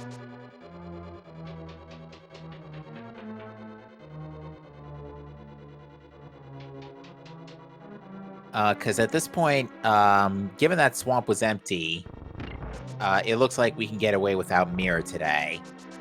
At least for swamp. There's still a few mirror lock checks left, like Graveyard Ledge comes to mind immediately. 845. That one too. Bombo's medallion? Unless we saw that already. Bombo's tablet we haven't seen yet. Yes. Yeah. That's already 3. There it is! Fire Rod's here. Oh. In Pendant, I literally just made this confusion earlier. In Super Metroid Token Meyer. Yeah, that's go mode. Go mode at the 91-minute mark, no less. This is pretty good. Yeah, considering that it's normally it would take it takes quite a bit, like around, let's say, like what, 3-4 hours. It depends on the seed and the depending on the seed, yeah. Yeah, but for the most part, 2.5 to 3.5 hours. Yeah. Maybe yeah, words. Maybe a little longer depending on super bad seed or execution differences. Yeah, it depends on if the seed is like cursed or like or like due to various execution problems. So, yeah, at this point, what's on Flip Heel's to-do list? He has to defeat Dragon and Ridley still, but those will be super quick. And then get pretty much almost all of the remaining crystals, too. So, there's still 4 crystals and a Super Metroid token. Yeah, so Flip Heel's got 4.5, let's say, dungeons and 2 Super Metroid bosses left. So, yeah, being in Gomo with that much still left to do is...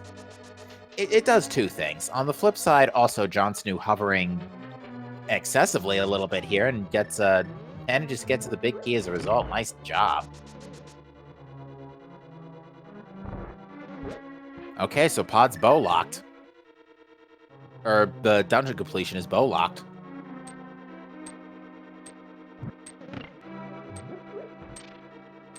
It is the most optimal and also the most ideal setup too for this as well. Knowing that that they found Go mode. Oh, there's the final sword, by the way. Or no, wait, that's not the final sword. That's a okay. Never mind. I thought it was I kept found a sword, but no, it was a key. Yeah, sword-wise, we are doing pretty okay now that we've, in the span of like 10 minutes, gone from no sword whatsoever to tempered. But yeah, so as I was saying earlier, Go mode with this much on your plate still left does 2 things. It makes you relieved that you didn't have to do too much crazy stuff in the sea, but on the flip side, you're sweating longer because if you're in Go mode now, can you imagine how many other teams are in the same position? Especially considering that your team didn't really route in Death Mountain the most efficiently, so you know that's a bit behind. Yeah, so. It's a consideration if you're playing for keeps in the race time. It's just in both situations, both teams kind of feel like that Death Mountain may have went a little bit better if they had gone there earlier. Because as you mentioned, Captain, they had, by the time they got the swords, they had Death Mountain, Eastern Mountain access 30 minutes from that point. It was even earlier. Technically, it was early as Speed Booster, and that was literally Sphere 0. Or wait, no, not Sphere 0. It was in the C-shaped house. So not Sphere 0, but it was very early.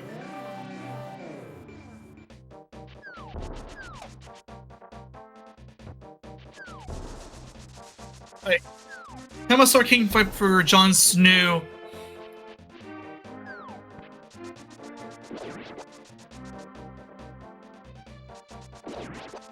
As Flip Heel will make its way over to Meridia, it looks like.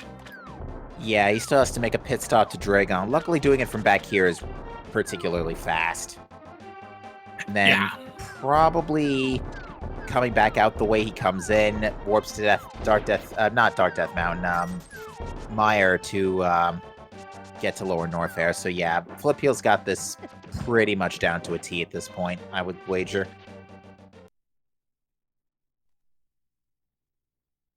Because yeah, after this, because Lower North Air is miles away right now.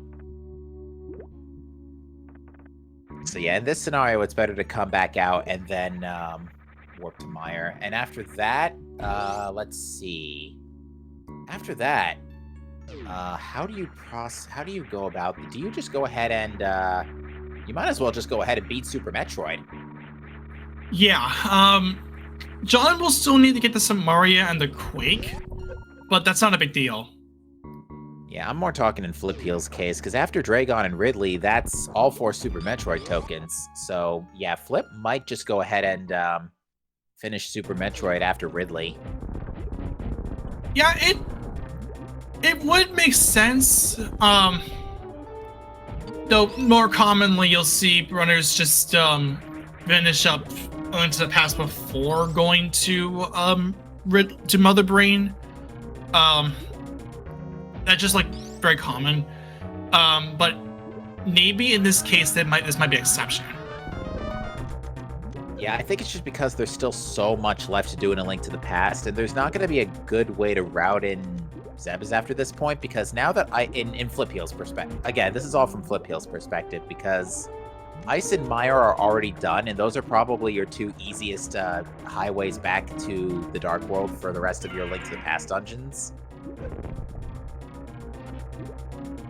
So that's the other reason I suspect that we may see the rare early Super Metroid clear here.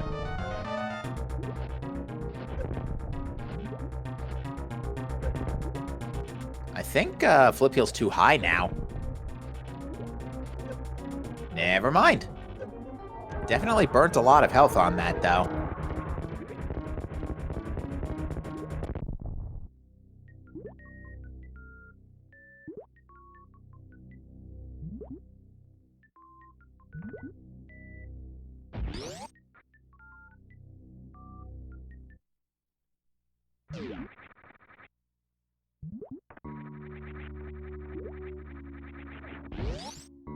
Alright, Ikir's going ahead and dipping Pod, while Windfox is going ahead and dipping Lower Norfair first, it looks like. You do have Varia. It does make some sense. Of course, we know that it won't have anything in particular that is necessary to finish the game. But for Windfox's case, well, they're still missing. Well, they're still missing Fire Rod. Right. Yeah, they don't know about Fire Rod. So yeah. The good news though in Windfox's case is that after Lower Norfair, that might send him in the direction of Mire, which would actually Windfox also needs to make a pit stop back at Croc for that Quake medallion. Right, yeah, because when Ikir found out for Windfox that that Quake was behind Croc. Unless Windfox has it and lost it to a death, or does have it and I just missed it. Hopefully, it's not the former.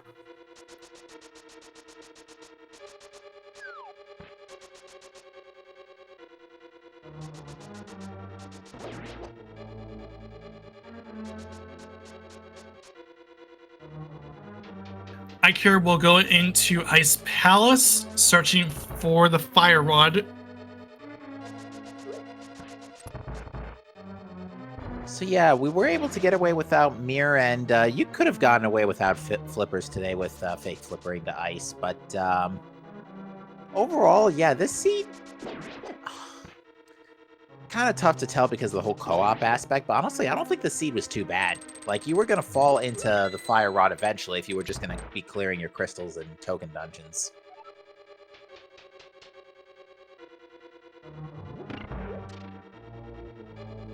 The only thing that was really kind of rude about the seed was the slow beginning and the late swords. Yeah, and Johnson will go ahead and get the Samaria in Terminator. Again, it's still early on. It doesn't hurt to get it.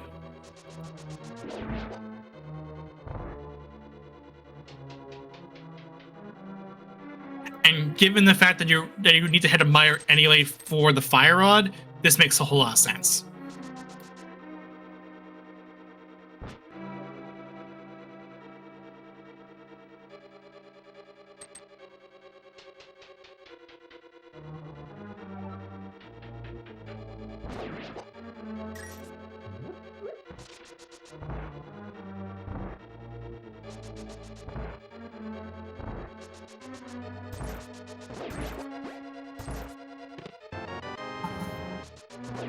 That may have been a misflute from Jon Snow, but there we go.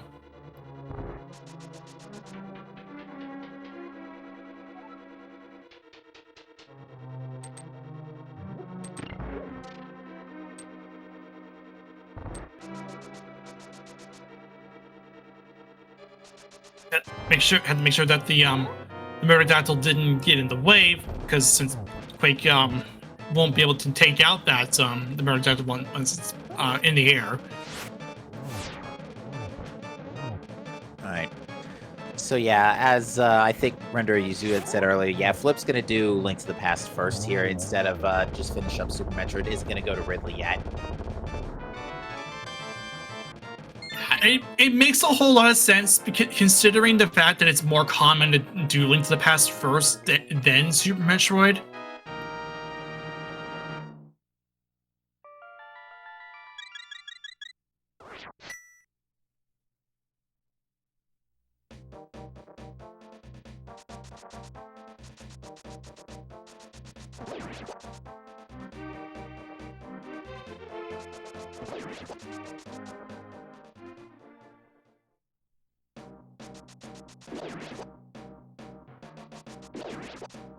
Alright, the fire rod has been picked up for Jon Snow, so that is go mode between the two, between that team.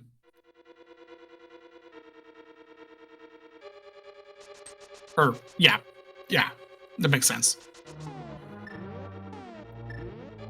Oh no, wait, didn't get the fire rod. What? I thought he got it. Gotta get the big key first. Maybe. Well, he will get the fire rod soon, so. Oh, is Jon Snow doing this wall clip thing? Yeah. Yeah. I mean, it makes sense because big key was right there and you get the fire rod close by, so.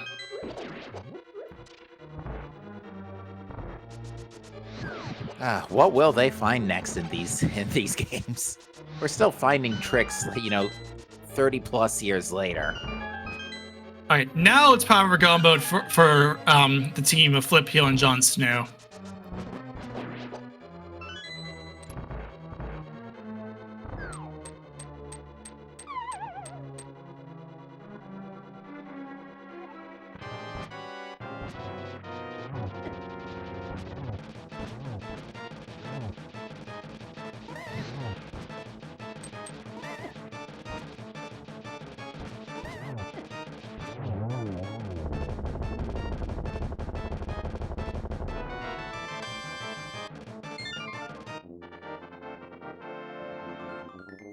All right, Windfox will take down Ridley. That was a pretty clean Ridley fight. And Ridley had its own token too. What the heck?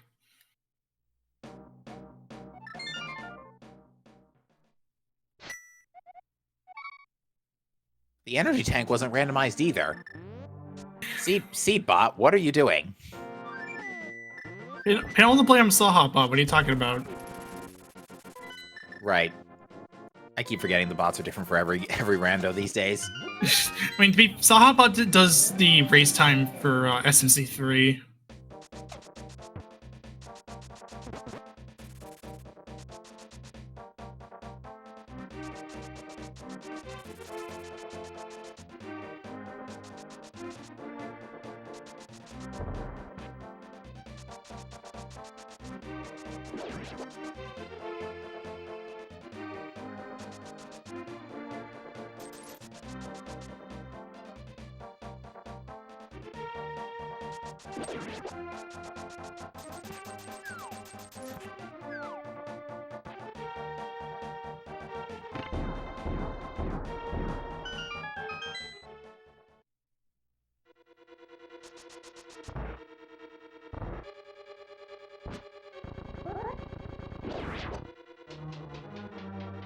Luckily, all the offensive upgrades we have now, the Tempered Sword, Silver Arrows, this is going to make combat for all of our runners an absolute cakewalk.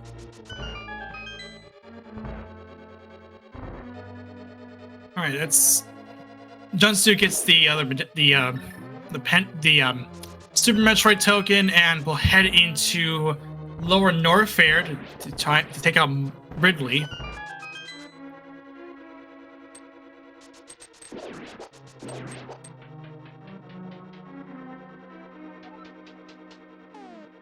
Yeah, I think, and Ikir's in a good position here now to,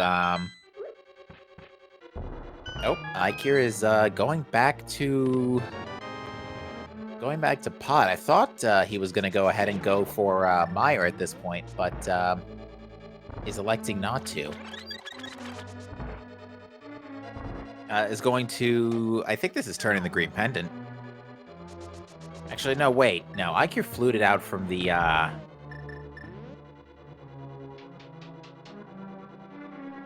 What is he doing?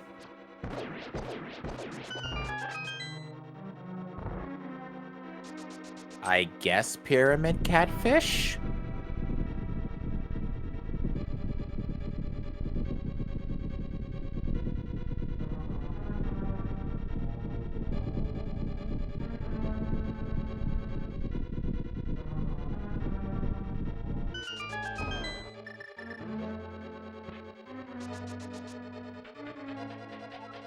Yeah, But- pyramid catfish.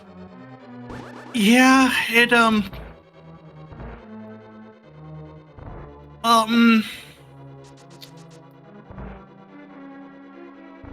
That's really unfortunate, because Ikir was basically staring Fire Rod almost in the face for a second there.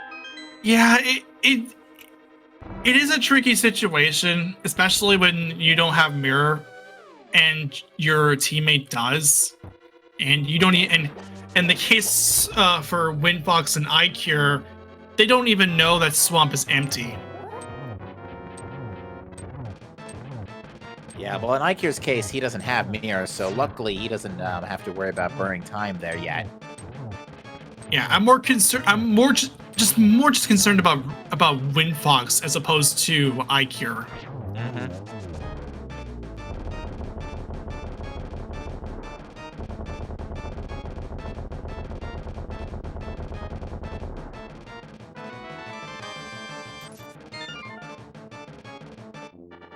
Flip Heel gets the next crystal from killing Helma.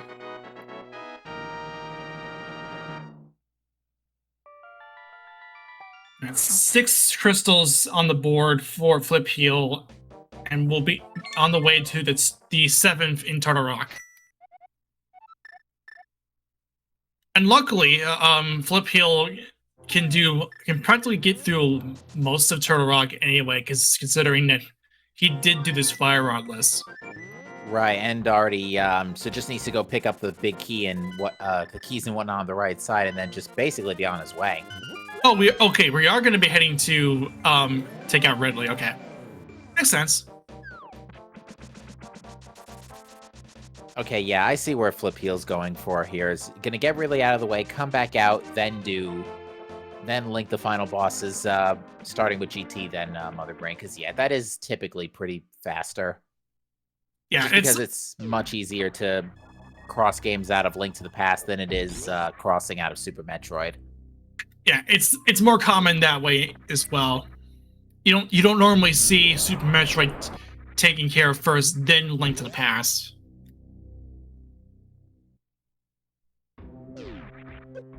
The only exception might be if you've completely full cleared Super Metroid and there's still checks left in Link to the Past. Yeah, and that's not the only exception to it. That would make sense.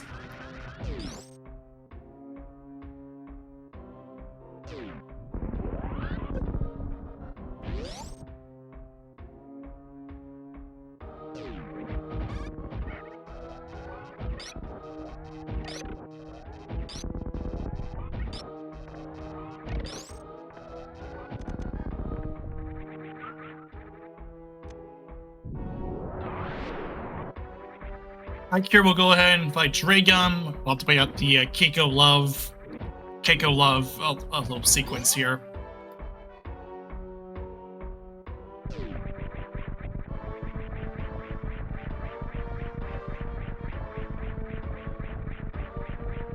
As Jon Snow will take out Ridley, and iCure will just make quick work of this Dragon with the microwave strats. Should be good. Yeah, another frame or two should do it. Yeah, that's definitely GG.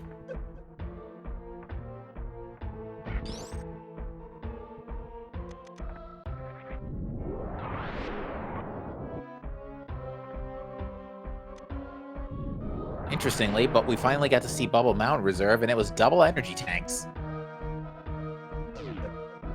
Oh, when the imposter takes down the dragon. Right. Alright, that's all Super Metroid tokens for Jon Snow.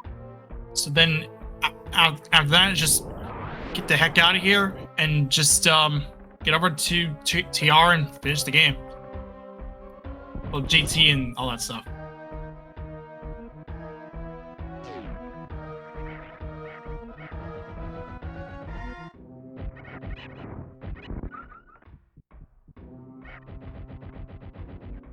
Yeah, John still has a handful of dungeons left to do. Looks like a total of 5. Yeah, 5, just like Flipio.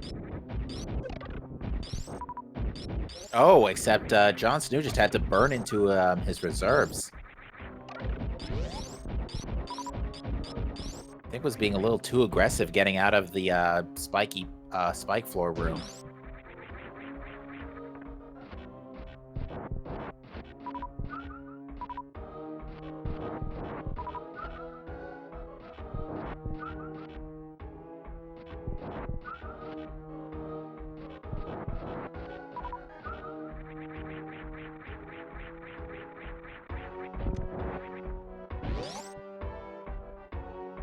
This was honestly a pretty energy-starved seed, too. Like, Flip and Jon Snow between the two only have a few energy tanks.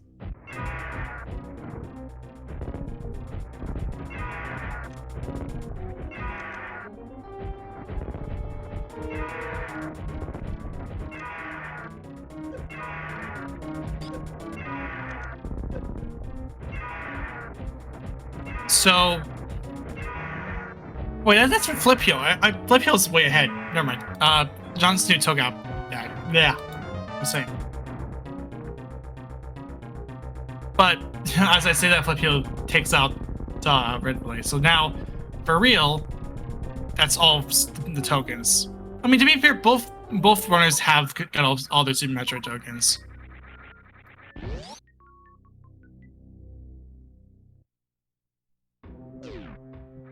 Jon Snow should have Samari because he did go to Terminator. In fact, he has to have Samari because he's beaten Meyer. Yeah, and that does check out.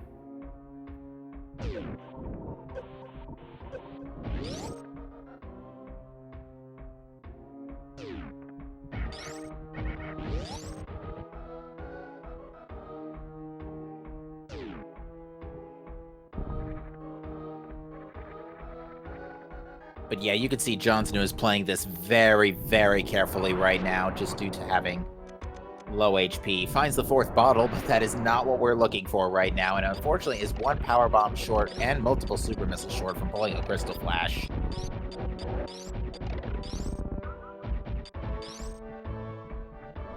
Yeah, I was about to say, John is very much in danger right now. Yeah, only 19 health left to go, and ooh, this might be a problem. This doesn't help.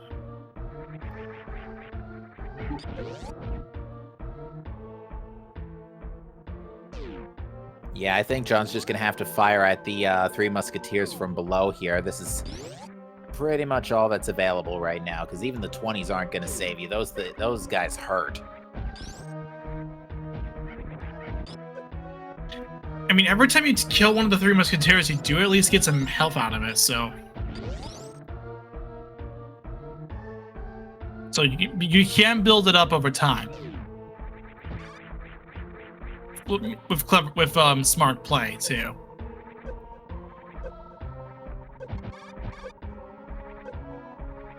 Oh, Flipio's going all the way, Uh-oh, missed the jump. That's real bad. Oh, this could be a very bad thing. Oh, no! Ow, that I think is gonna delete Flipio's Ridley fight. Oh, never mind. That corridor looks okay.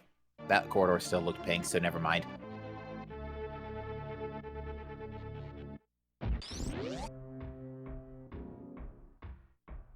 And this is just the thing about... The thing about this is just... Oh, actually, Flipio's save was literally 2 minutes ago. Okay. Yeah, Yeah, Flipio's just going back through the 3 Stooges. And I definitely just saw him do this 2 minutes ago. So, actually, Flipio hasn't lost that much time. Yeah, Never mind.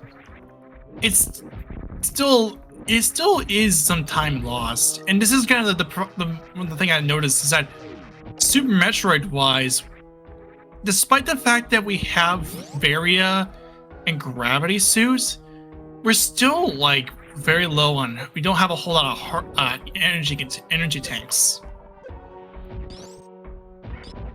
Yeah, screw attack also would be really nice right about now. Oh, okay, that musketeer definitely almost got another swipe in. Now, granted, Flipheel's got some time to burn here since dungeon and game completion-wise, he's way ahead of John. And looks like we found our final sword, and it's just hanging out in K45.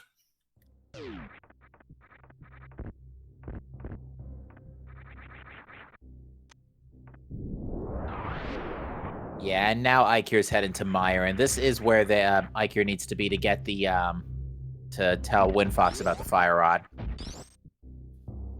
Yes, and this will bring them to go mode. Indeed, and I did just notice from the inventory, Windfox does in fact have Samaria. Yeah, and although another consideration is that they don't have boots, and none of them know that. I'm pretty sure somebody on the left side does have boots. I think Windfox did pick them up. Oh, okay. Just the tracker did say like yeah. Oh, and Ikir's going to Lower Norfair instead. Oh dear. This could be a split up between Ikir and Windfox because Windfox is heading over to. Yeah, there's boots there. Okay, that's still fine. Yeah. This is just a split up. Okay, this makes a lot of sense then. Yeah, because at this point they basically cleared each other's checks and they're kind of meeting up in the middle here. Yeah, it's at that point you're good. So Windfox will know that this will be go mode, and Ikir won't after finishing up Ridley, we'll head back over to finish that, and we'll get go mode as well. But at that point, Flipheal is already heading to Turtle Rock now. They don't know this, obviously. Ikir and Windfox don't know this, but as from our vantage point, Flipheal's already in Turtle Rock, while Jon Snow is just clearing up some of the checks that some of the other dungeons that was left behind. Notably, Hera is going to be left until last because of the mirror.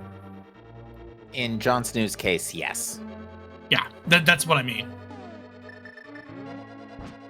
Yeah, endgame dungeon-wise, Flipheal and Jon Snow are going to both be able to route this very cleanly. So, despite the Super Metroid hiccups and the late Death Mountain, they're going to manage to get a pretty solid time out of this one.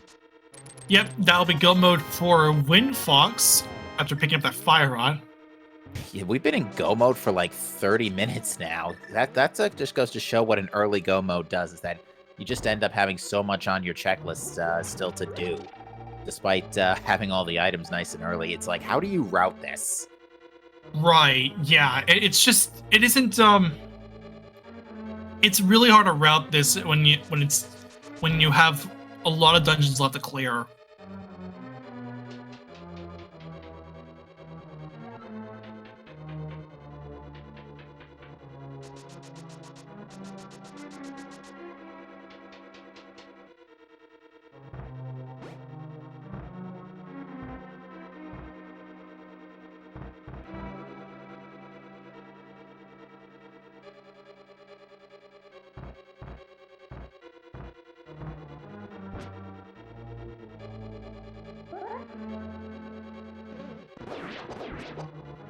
So, Jon Snow will make a quick beeline to Thieves Town to finish up that up. Flipheal on the way to fight Trinex. Advise Windfox will head to the back of Meyer after getting go mode.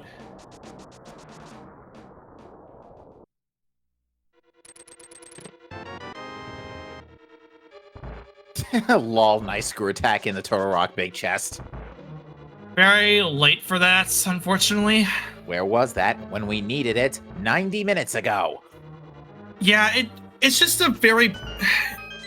And that's also just kind of gets to the point where it's like, that would have been nice to have for a lot of different situations, and just showing up this late just feels terrible.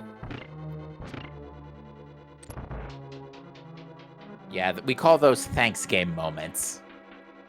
Yeah, and for good reason too. I hear we'll takes down Ridley.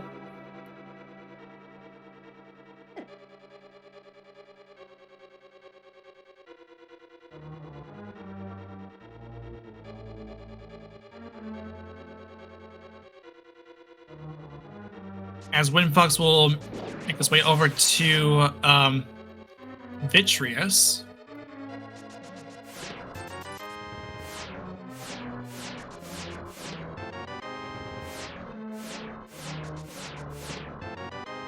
Yeah, this will be a very quick one with those silvers.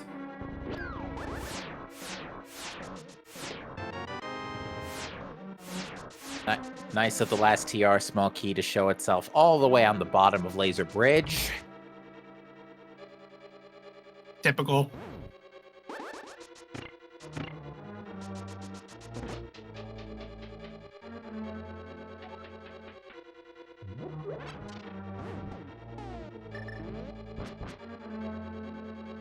Alright, the Trinix fight is gonna be coming up very soon for Flip Heel. Half magic. This is not a big deal. Gonna go for some backdoor strats here. Just getting this out of the way now. Get very clean.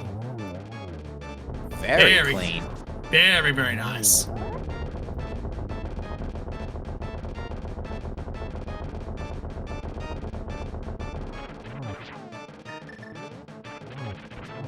Yeah, getting this hook shot ready is like before even heading into GT. This makes a whole lot of sense because this is just routine at this point for Flip Heel. And there you go. All right. Well, sorry, I don't mean to cut you off, but yeah, chat. We better start guessing, making some guesses now. So there's 22 checks, 21 chests, and a torch where that Ganon's Tower big key can be hiding. So get your guesses and where you think that's hiding. Yeah, and if you're the first one to get it or are closest to it, either above or below, then good on you. We sadly don't really have much to give you at this point. Yeah, just a simple good on you. That's really what really matters at the end of the day. Yeah, just a simple kudos. I guess I'm also job in my part. I'll say I'll just throw it in 11.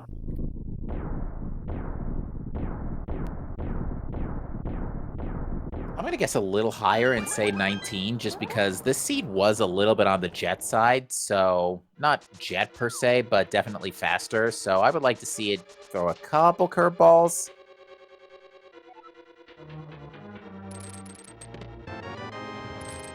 All right, 1 and 2. We got a small key.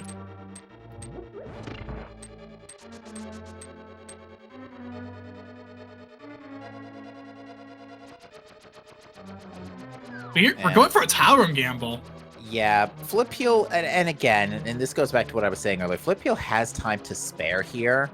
So at this point, Flip Heel could probably full clear the entirety of GT, and it wouldn't affect the team's finish time. No, yeah. It makes a lot of, because you have, like, John's quite behind Flip Heel. So, because, I mean, he just took down Moth. We'll be on the way to finish up Turtle Rock and then go into Moldworm after that.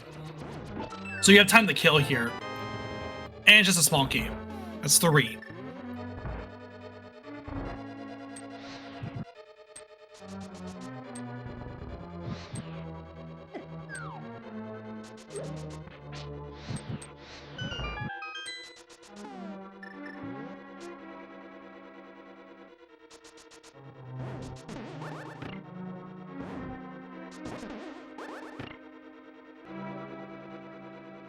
Number 4 is our big key. Really, since there wasn't exactly a 4, and that's why I mentioned above or first one is closest to it above or below, really it's just our tracker, Matt Awok heard. Yes, indeed. Very nice big key tonight. Very generous. Faster for Flip Heel to Death Warp in this scenario. Yeah, It's very generous big key for what's essentially a like. I mean, yeah, you don't have mirror for this to make it faster, but it's close enough.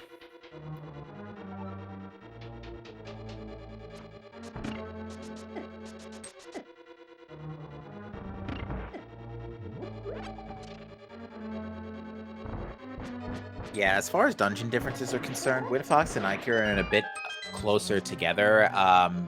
Windfox is 2 dungeons down on Ike at the moment, but both runners have all of their Super Metroid bosses dealt with. So, comparatively speaking, between the 2 teams between each other, they have the same amount of dungeon disparity, being about 2 dungeons.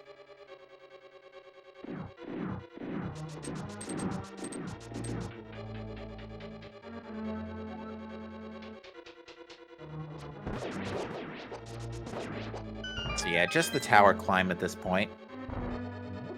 But yeah, honestly, not really a whole lot to say about the seed as a whole besides slow start, Death Mountain loaded in general, and not a get-wrecked ship. Yeah, a very ho-hum seed for all it's worth.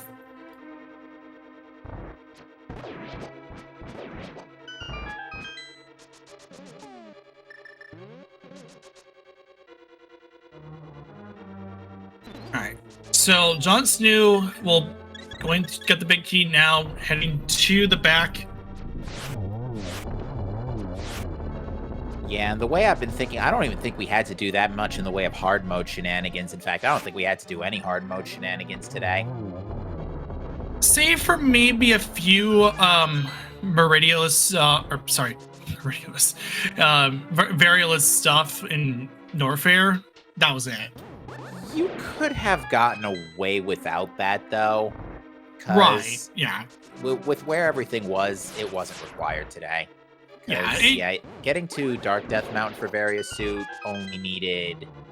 The gloves were Sphere 0, and Hookshot was free, so... Hookshot was just behind Speed, which was right behind Dark World, so yeah. I would say this definitely was a normal logic disguised as a hard mode seed. Yeah, with the typical things you would do in a hard logic scene in it done because, well, it's hard logic, it makes sense to do it.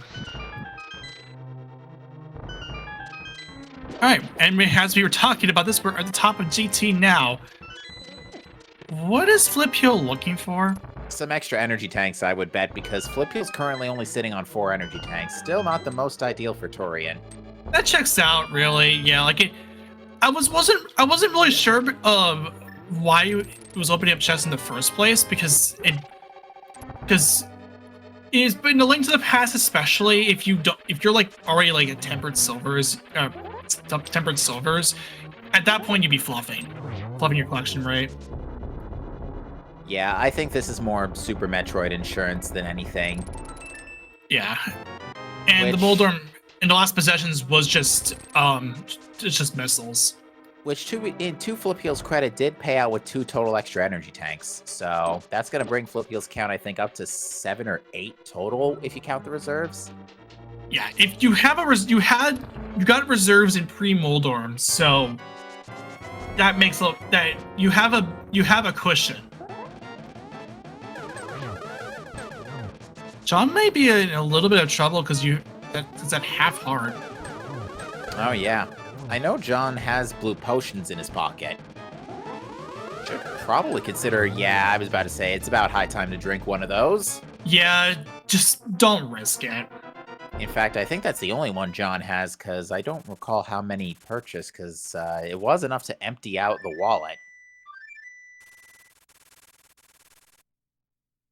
Well, yeah, that's true.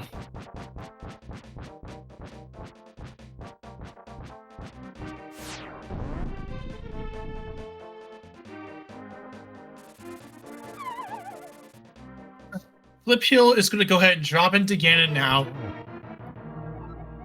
I am your we can say it together. I am your father's brothers, nephews, cousins, former roommate. Does that make us? Absolutely nothing. Which is what you are about to become. Yes! That's my favorite quote. Canon quote ever. Timeless classic, that one. Yeah. And then instead of the Silver's line, now you see that evil will always triumph because good is dumb.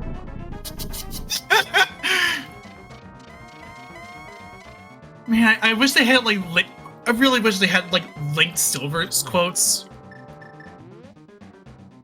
Yeah, there are some good ones. Yeah, that you could totally you can totally get away with that. I feel like. All right, no torch glitch, but I don't think, given the circumstances, Flip Hill cares at all. Just got a perfect double right there.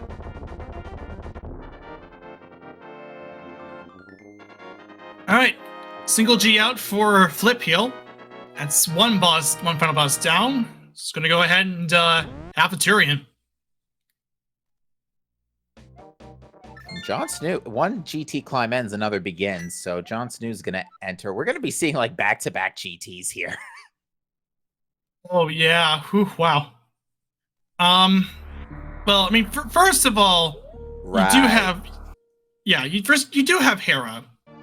Oh, this will be like 90 seconds. Just one quick Hera pod and whoop-de-doo. Yeah, you're just set, really. Two attempts on that spin speed Hera pod is enough to get that all taken care of.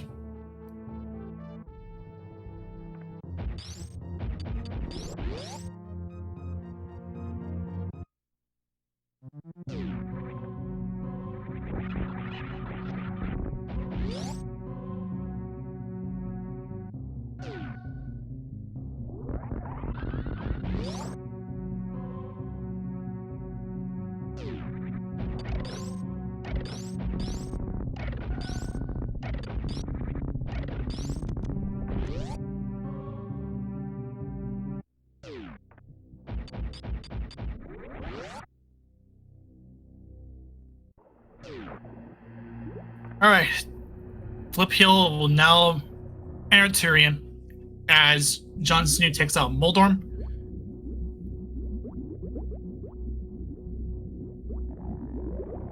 And he already has the information that that the big key is so close by, like very early on, so this won't be a problem for Jon Snow to get that big key at all. Just gonna have to climb up the tower, take out Ganon and all that stuff, and just be on the way with Flip Hill into Turian. Yeah, Flip Hill should be wrapping up here pretty much as soon as Jon is done climbing the tower. Maybe a tad bit earlier.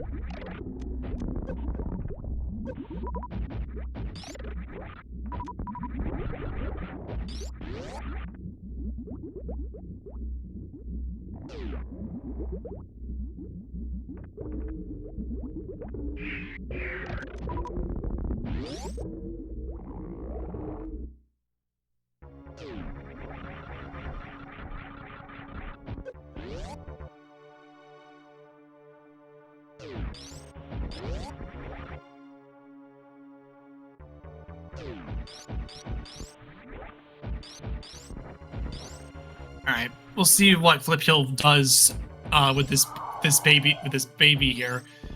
Either he goes for the skip, or he just decides just to take it and face right. I think Flip Hill's gonna take it and face right because no wave beam. Right, yeah, makes sense. Oh no, you're gonna go for it. Okay. Okay then. Nope, never mind. All right, good attempt for what it's worth. Oh, and it's not facing right either. You're way ahead of Jon Snow, so it's not a big deal. Yeah. You could literally, like, take a death here and still be okay.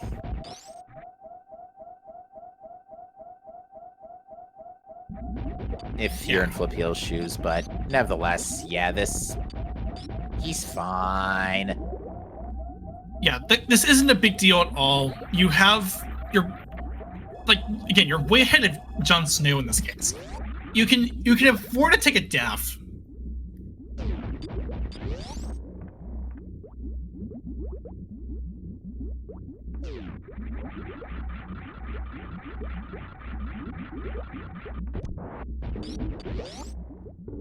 Heck, you can take quite a number of deaths, really.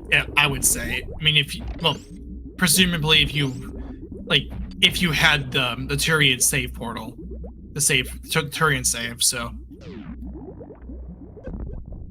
that should have been a perfect Zebetide skip. Yeah. Very clean.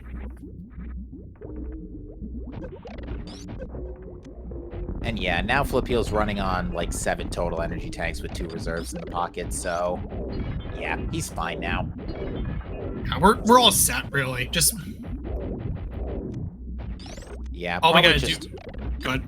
Probably just grab those extra missiles and stuff for insurance.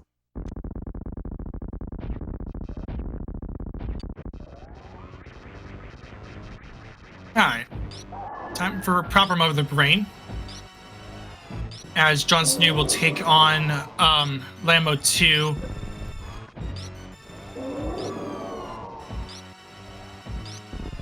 Ikir will see the Trinix fight.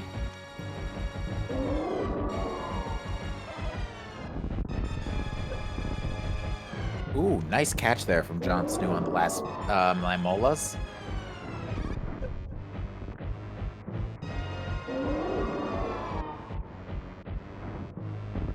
In the meantime, Windfox is on the way to Turtle Rock.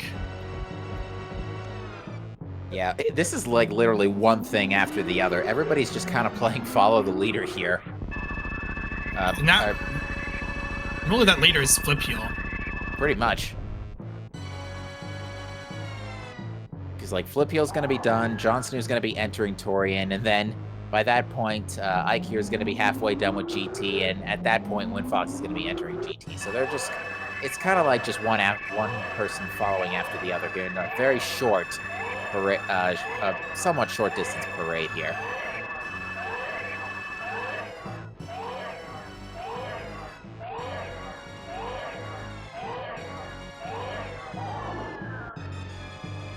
Flipeel opted not to go for any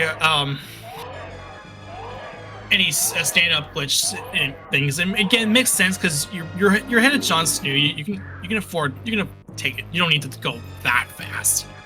Right.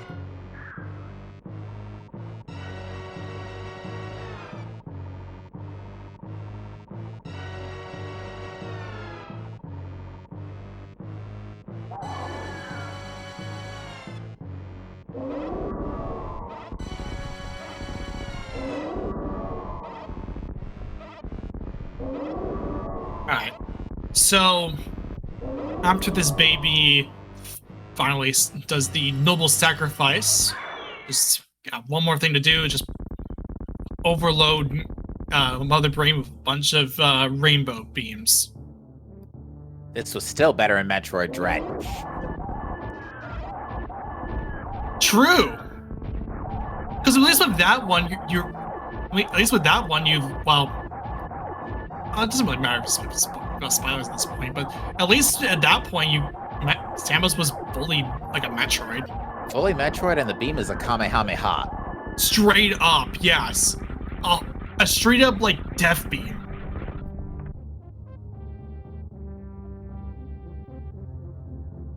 Alright, that's about to bring down.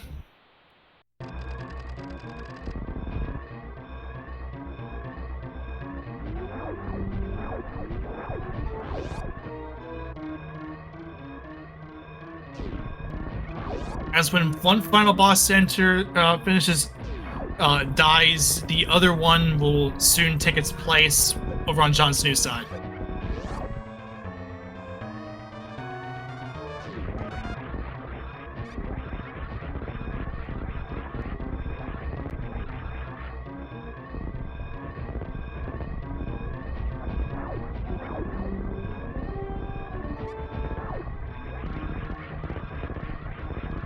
Jon Snow now in the Ganon fight.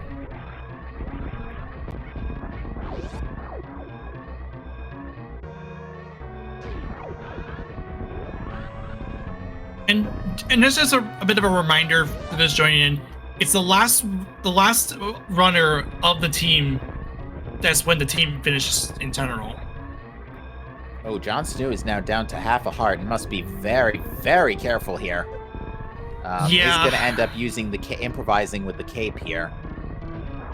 Yeah, it doesn't hurt to do this, and you're already in phase 3 anyway, so it makes sense. And if you needed any more evidence that Flipheel has plenty of time in the universe, he saves the animals. Yeah, it doesn't hurt to do it. It you just get so much time.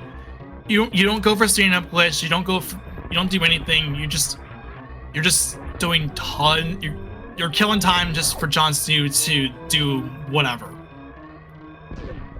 All right, so that will be GG for Flipeel. We'll be the first one on our restream to finish with an official race time.gg time of 2 hours, 23 minutes, and 11 seconds. First in over on the race room, but it's not the first team to finish. Still, first in the room to finish is pretty good, especially considering the slow trip to Death Mountain for all the other stuff. That was still a fantastic finish time, especially for a hard logic seed. Yeah, it was very nice considering that you had go mode at around like just an hour and a half, like around the 90-minute mark. So it makes a lot of sense.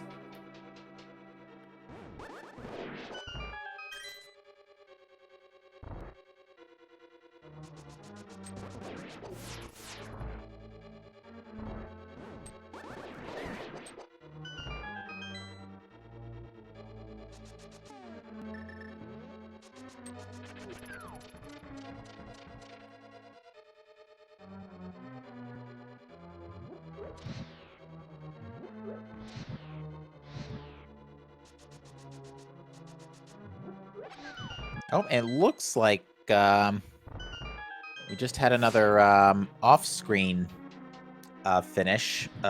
Eddie has just finished with a 225 flat. Again, not the first team to finish, but it is second overall. Indeed. So yeah, that to me signals that some teams did solve the seed at around the same time and had probably similar routing. The only thing I can imagine is that if you went to Death Mountain earlier and got all the extra stuff, that might have actually led you astray a couple of times. Because Fire Rod being in Mire wasn't actually behind the vast majority of the stuff we found in Death Mountain besides the sword, which you could have easily gotten in Bubble Mountain. Right. So I can see some routing differences based on how early you ran to Death Mountain.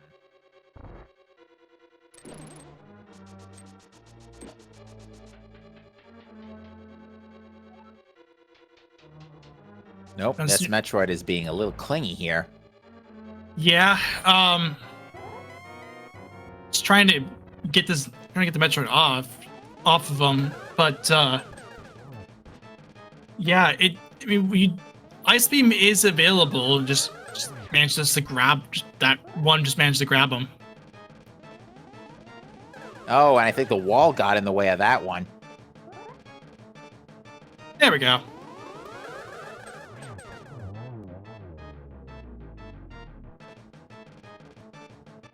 iCure will go ahead and kill up Aga 2 here, and we'll be on the way to finish up Ganon.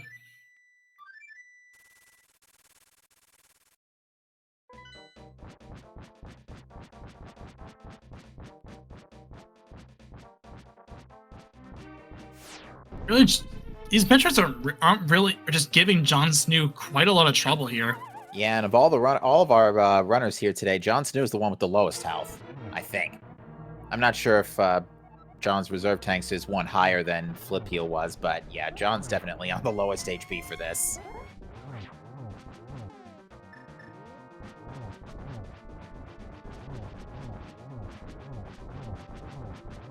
All right. Ikir is now in phase 2. Got a good state here. We'll be entering phase 3 really quickly. And Windfox will enter GT as Ikir enters phase 3.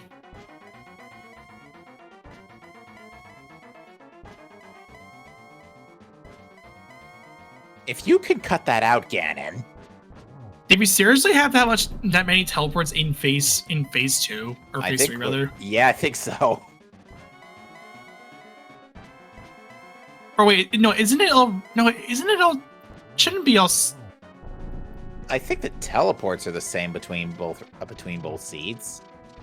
Are they? It's going off of what Link to the Past said. It does that. Yes, on the first round. This is a triple setup right here. Just missed it. Third arrow came out a little late. All right, single G up for Ikir.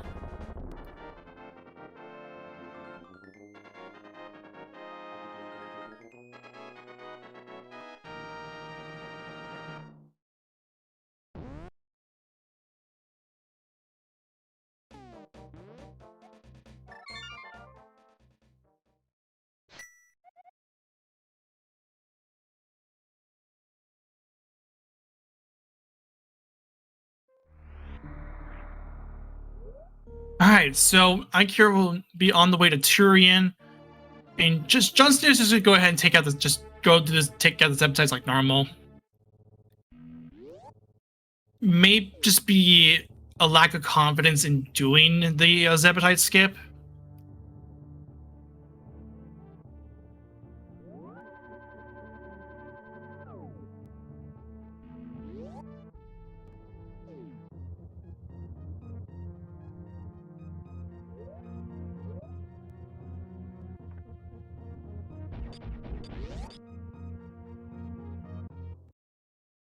Another brain fight for Jon Snow.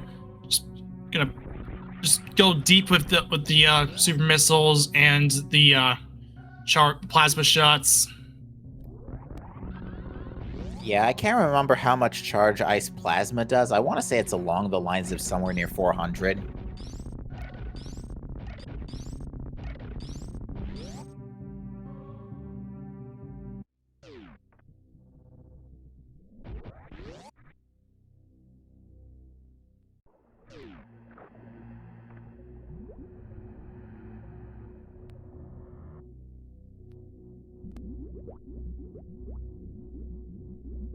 All right. John just throwing a little more energy into reserves to quickly get into final phase. I love that. That's right. It's the little bone, and it's just dead on the ground. Yep, already dead. Game over. Try again.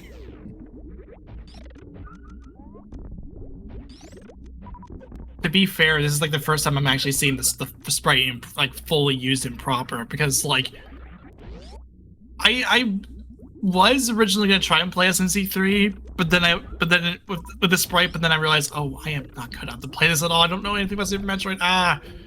So Jon Snow just giving us the fact that the sprite it's great.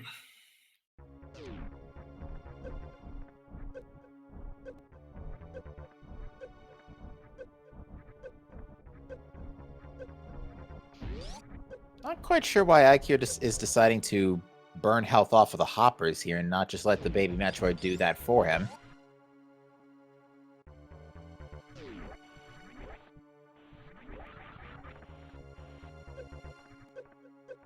There's even a little thing where it's like it made me a little notice a little bit. It's like that it's breathing a little bit. Yeah. All right, now he's back up.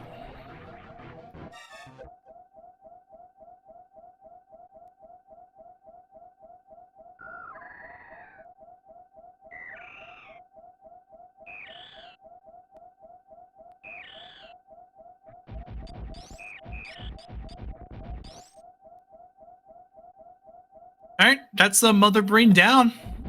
Mother Brain was, in fact, an imposter. Yes.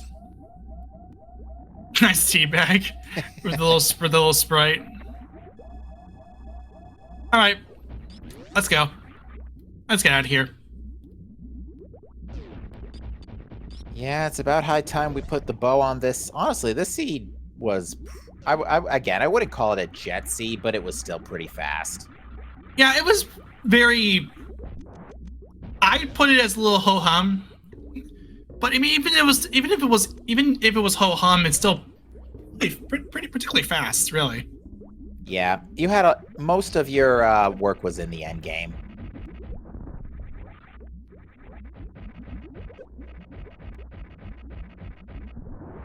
So is Jon Snow about to go ahead and finish this out?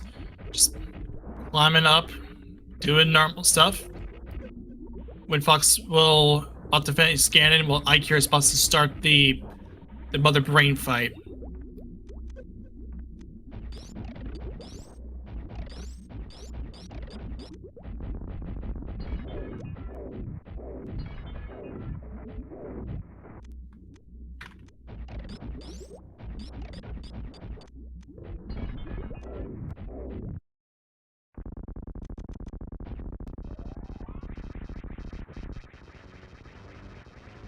All right, one more jump to the end here, and that should do it for Jon Snow. So that is going to be GG. Jon Snow finishes with a time of 2:34 flat.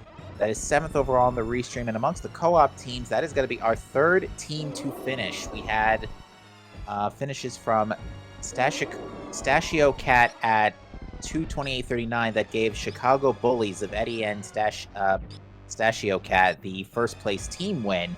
And Team Bear Share of Tony Tai Young and Polar Bear Bunny took second with 2:30.38 and 2:32.13 respectively.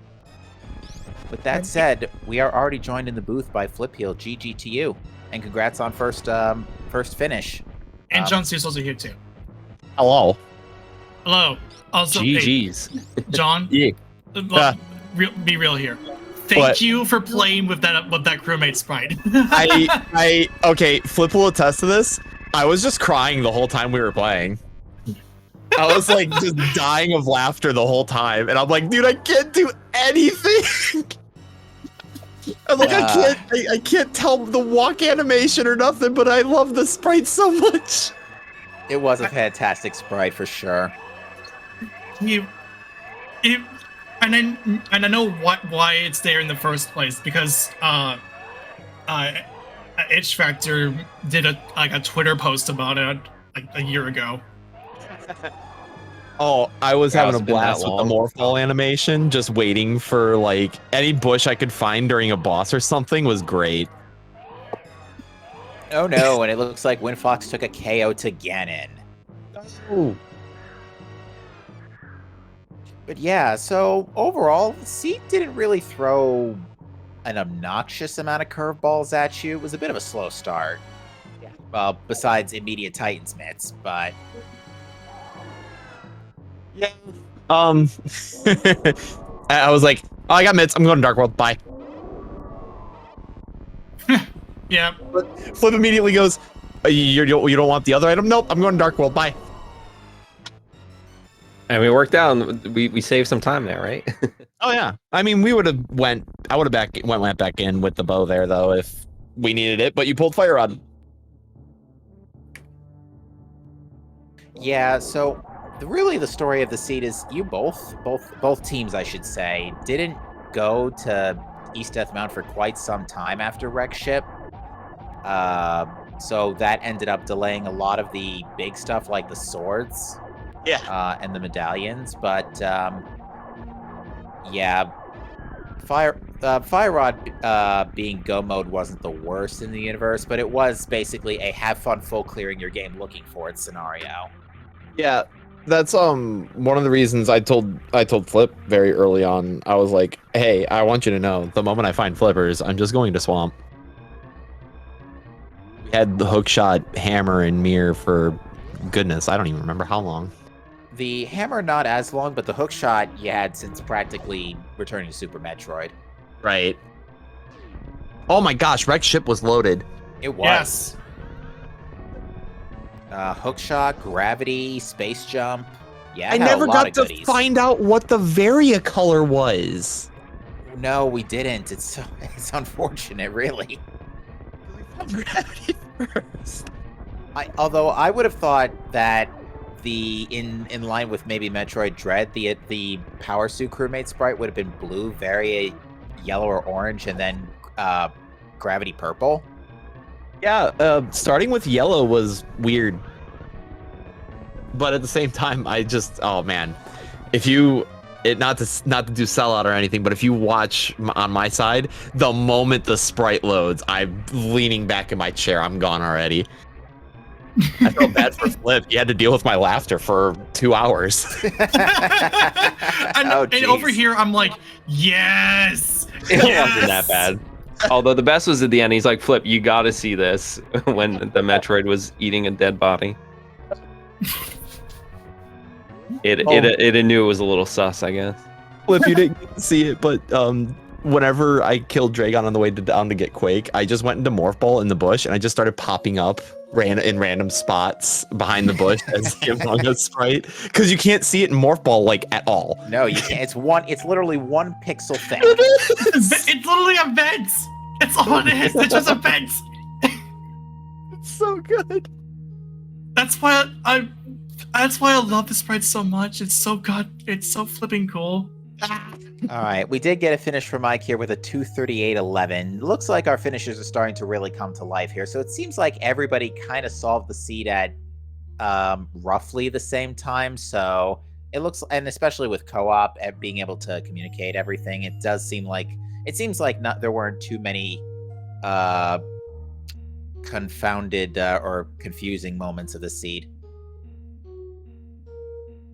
Yeah, confounding isn't the right word. The worst part was that required mirrorless Smith chain for Morph Ball, but like, what are you gonna do? Oh yeah, that was probably the most obnoxious thing of the entire seed. It's early on, so you can make it. It's not that particularly bad. If it was later, then yeah. Yeah, it just feels gross though. Like, who wants to do a mirrorless Smith chain? Come on. Yeah, I think everybody got railroaded into that one pretty much, though. That was pretty much the last check before we ran out, next to Zora. Well, we had we had speed booster, so a lot of green burn on our end. That's fair. But at the same time too, I was like, you know what? Before we do any of that, I'm just gonna do purple chest. And I was gonna current jump over actually too, but I got Morph Ball. Fair Yeah, enough. it was fun. It was a lot of fun. I'm usually not up this late anymore, and Flip DM'd me before the race started. He was like, hey, I know this is a shot in the dark because you've been having to wake up at 3 a.m. lately, but how about this one for good time's sake? And I was like, you know what? Yeah, why not?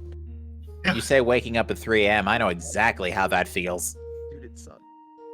I gotta wake up in like 4 hours.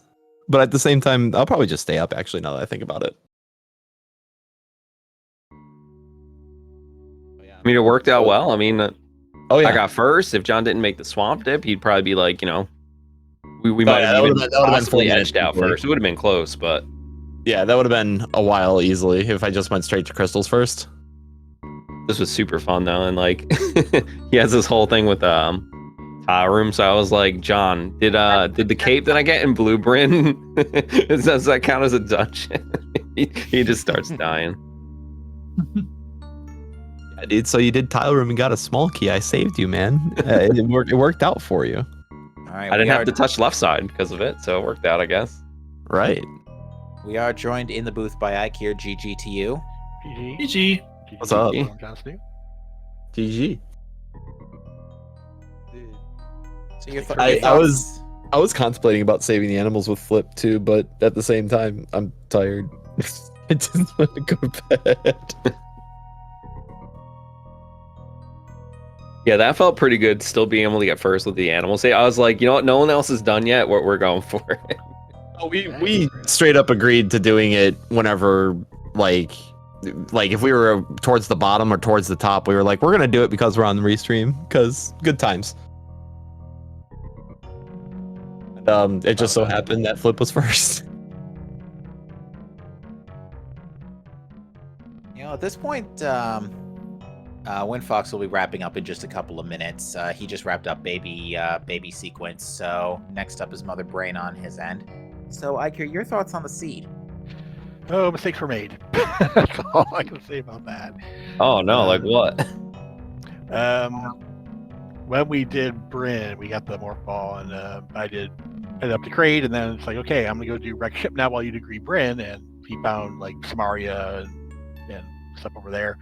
I was going down and doing Red Tower before going into Wreck Ship, and he's like, oh, charges over here, and so are a bunch of E-tanks. I'm like, okay, I'm gonna reset out and go get those, and completely missed getting the hook shot right before doing that. If I had the hook shot, that probably would have said, oh, well, I'll just go do Wreck Ship and then go do the mountain. Instead, the mountain waited for a while. So we completed Green Bryn, and then I went I think to Norfair, and he went to Wreck Ship and found hook shot, space jump.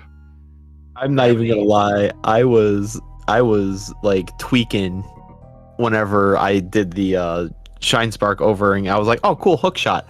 Well, you know what? I'm just gonna go to Wreck Ship Flip. Wish me luck with my 1 E-tank, no suit, 20 energy. Here we go. Yeah, and he's Metroid. like, oh, gravity. Super Yeah. Metroid was brutal today. Yeah, I Yeah. think everybody took a KO to something at some point or another. Oh my Lava Crocomire. was terrifying. It sure was. Yeah, we saw Windfox needed a couple tries getting out for sure. Windfox ran out of power bombs at Shaft Supers and couldn't get out, so he had to do the whole Green Bryn loop again. Yeah, that's what happened. Ouch. Oh, okay. And then three Musketeers caused issues. It's like, oh, that Super Metroid was brutal today. Just not a whole lot of energy tanks. I mean, there was 2 in Norfair Reserve. Okay, it looks like Windfox is going back for an ammo restore because, yeah, ammo is not particularly kind on Windfox's end this time. He had 80-45. I'm not sure what he had. 55-40 by the looks of it. Still enough to open up the thing and kill him. Yeah, we have Charge Beam, so Charge Ice Plasma is nice. We did by wave. I don't remember how much Charge Ice Plasma does off the top of my head. Is it like 400, 450? I honestly don't know the numbers. I wish I John knew. was asking me as Doesn't well. I was matter. like, I just don't know. I know how the full kit works, but Yeah, like full power is like 900 or something like that, but I have to ask Flip if you did the Eastern route because I do it. And you got the early glove. No, I did it. That was me. Yay, John. Early Eastern forever. yeah, shoutouts to the both gloves being found almost immediately between everybody on screen. It was like, oh, here's a glove. Wouldn't it be hilarious if the other runner found the other glove doing their other checks, and they did? Yep. And Move Pro right afterwards. It's like, okay, I'm gonna take those guys to the Dark World. Yeah, I found both of them, and it's like, oh, okay. Not him a sword forever. I don't even know what's one at 120 or something like that. I don't even know what the second or the last item in Eastern is. I have no idea what that is. We didn't either. We didn't finish it. Yeah, I totally got the bits and I beast. did you do the big chest though? Or the big key chest? Yeah, I did the Mickey chest. Oh, John was like, I'm out. Yep, it was nothing. So you were. Yeah, we totally skipped it. I also like walked by Meyer twice and never went in because I didn't have a fire source. We want. Oh, that's why. Okay, we were wondering about that, and then I ultimately did mess with- Windfox. Yeah, ultimately Windfox ended up being the one to find your team's fire rod. Like, I'm not sure if I can finish this because the big key's on the left side. I can't do it. So let's go find a fire source. And then when I was like, I found lamp. I'm like, cool. I'll let you do this. I'm gonna follow. Yeah, And we then I found actually fire rod just right there. Could have so much earlier. we did all of like Upper Norfair, like Crocomire and Bubble Mountain like separately without the Varia, and then found it. So like when I had to go to Bubble Mountain for all my stuff, I was like, all right, well I'll check Cathedral on the way, and then I was like, oh, it's the wrong fire source, but it did help me go to Meyer sooner. Yeah, and it's Fair enough. then you can full clear it for sure at that point. So you go there, whereas I was not positive, so I didn't. Do I it. think the other thing was I had a thought in my head and it just left. mean, it's almost midnight, so I don't blame you. It's Really fair, nice to yeah. us. I don't. I remember now. I don't think this seat actually had any particularly required hard mode stuff because various suit you could reach without Right. any of the heated stuff because you needed what hammer, Going hook. to Hookshot Cave to get your boots out of Wave Beam, like no, I'm good. So the hell runs were kind of nice for the route, but other than that, yeah, you're not wrong. Like there was no hard mode things really required. Yeah. I did Crocomire hard mode and Ice Beam hard mode, but that's it. They were not required to be that way. If you don't know how to ocean fly, I guess I don't know. I think that's just normal logic, though. Yeah, Speed boost so across. nothing really. We made it hard on ourselves. Always do, right? That's the rule of rando. Yep, indeed. Shoutouts, by the way, to Screw Attack in the Turtle Rock Big Chest. Way, way, way too late. I was totally hoping for Fire Rod there because I ran a seed recently where Fire Rod was there. Yeah, I think I don't remember who it was. Flip Heel, you went into Turtle Rock without Fire Rod, if I recall correctly. I did. Just to Yeah. You did also. and we were kind of wondering. It's like, oh, 2 keys back to back. Maybe we'll get something on Laser Bridge. Nah. I was just like, please don't be in Mimic Cave because I don't have the mirror that John found. I was the same like, way. I was like, I gotta do this. I'm right here. Mm-hmm. After everything else, it's like, oh, we're only like 2 hours for Go mode. Well, actually, Fire Rod from Go mode. So if it's here, great. Also, good. given the Ganon quote today, that time bomb set message should have been "Thank you for pressing the self-destruct button." This planet will self-destruct in 3 minutes. I didn't pay attention to what the quote was this time. It was the the Spaceballs quote. yeah. Oh, okay. Cool. Listen, on this stream, you are to refer to me as idiot, not you, Captain. Wait, you get the idea.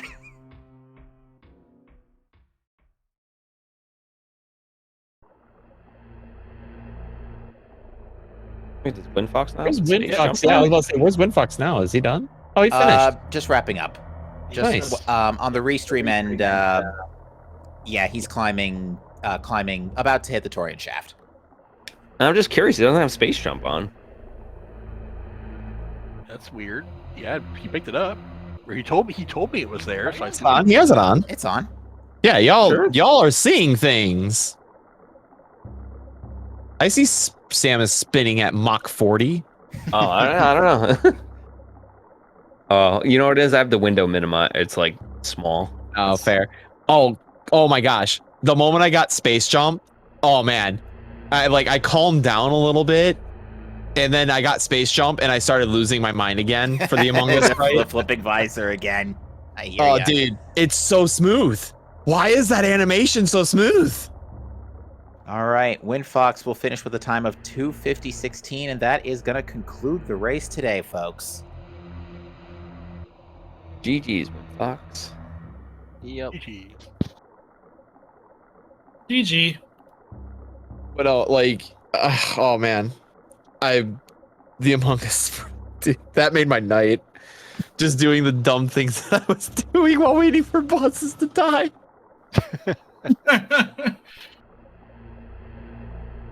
All right, we are joined in the booth by Windfox. So, Windfox, your thoughts on the seed tonight? I mean, I'm still bad at Super Metroid. It's a hard game. To be everybody was having trouble with Super Metroid tonight. There weren't because of especially the low count of energy tanks early. Everybody was taking some KOs left and right. I don't think I died once in Metroid. You soft locked once though. Yeah, I soft locked, but it only cost me like 3 minutes. Yeah, it wasn't that painful. I died once trying to do the escape from Ridley, like the way back through Mire, but it didn't work out. So I was like, all right, we'll just go the regular way.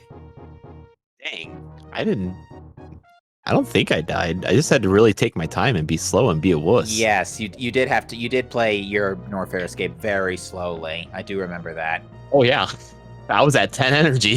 That wasn't Yeah, happening. I did the same thing earlier today with some Echo Metroid Prime 2 randomizer practice, running through the Dark World with 1 HP left. You know, Yep. as you do. Oh, that was the crazy part, man. Completely blind dark turtles, 1 cycle. Hell yeah. Oh, nice. Made up for the Meyer incident. Yeah. I was like, cool, the SMZ3 community gets to see the hookshot strat if no one does it for Meyer Basement, and then I'll do Dark Spooky. Oh, wait, I accidentally hit the switch because I only play Zelda. Whoops.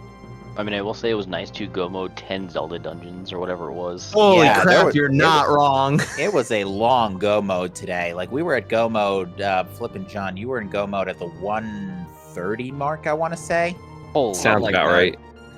Yeah, that was a very long go mode. Certainly long by comparison to SMZ3 standards.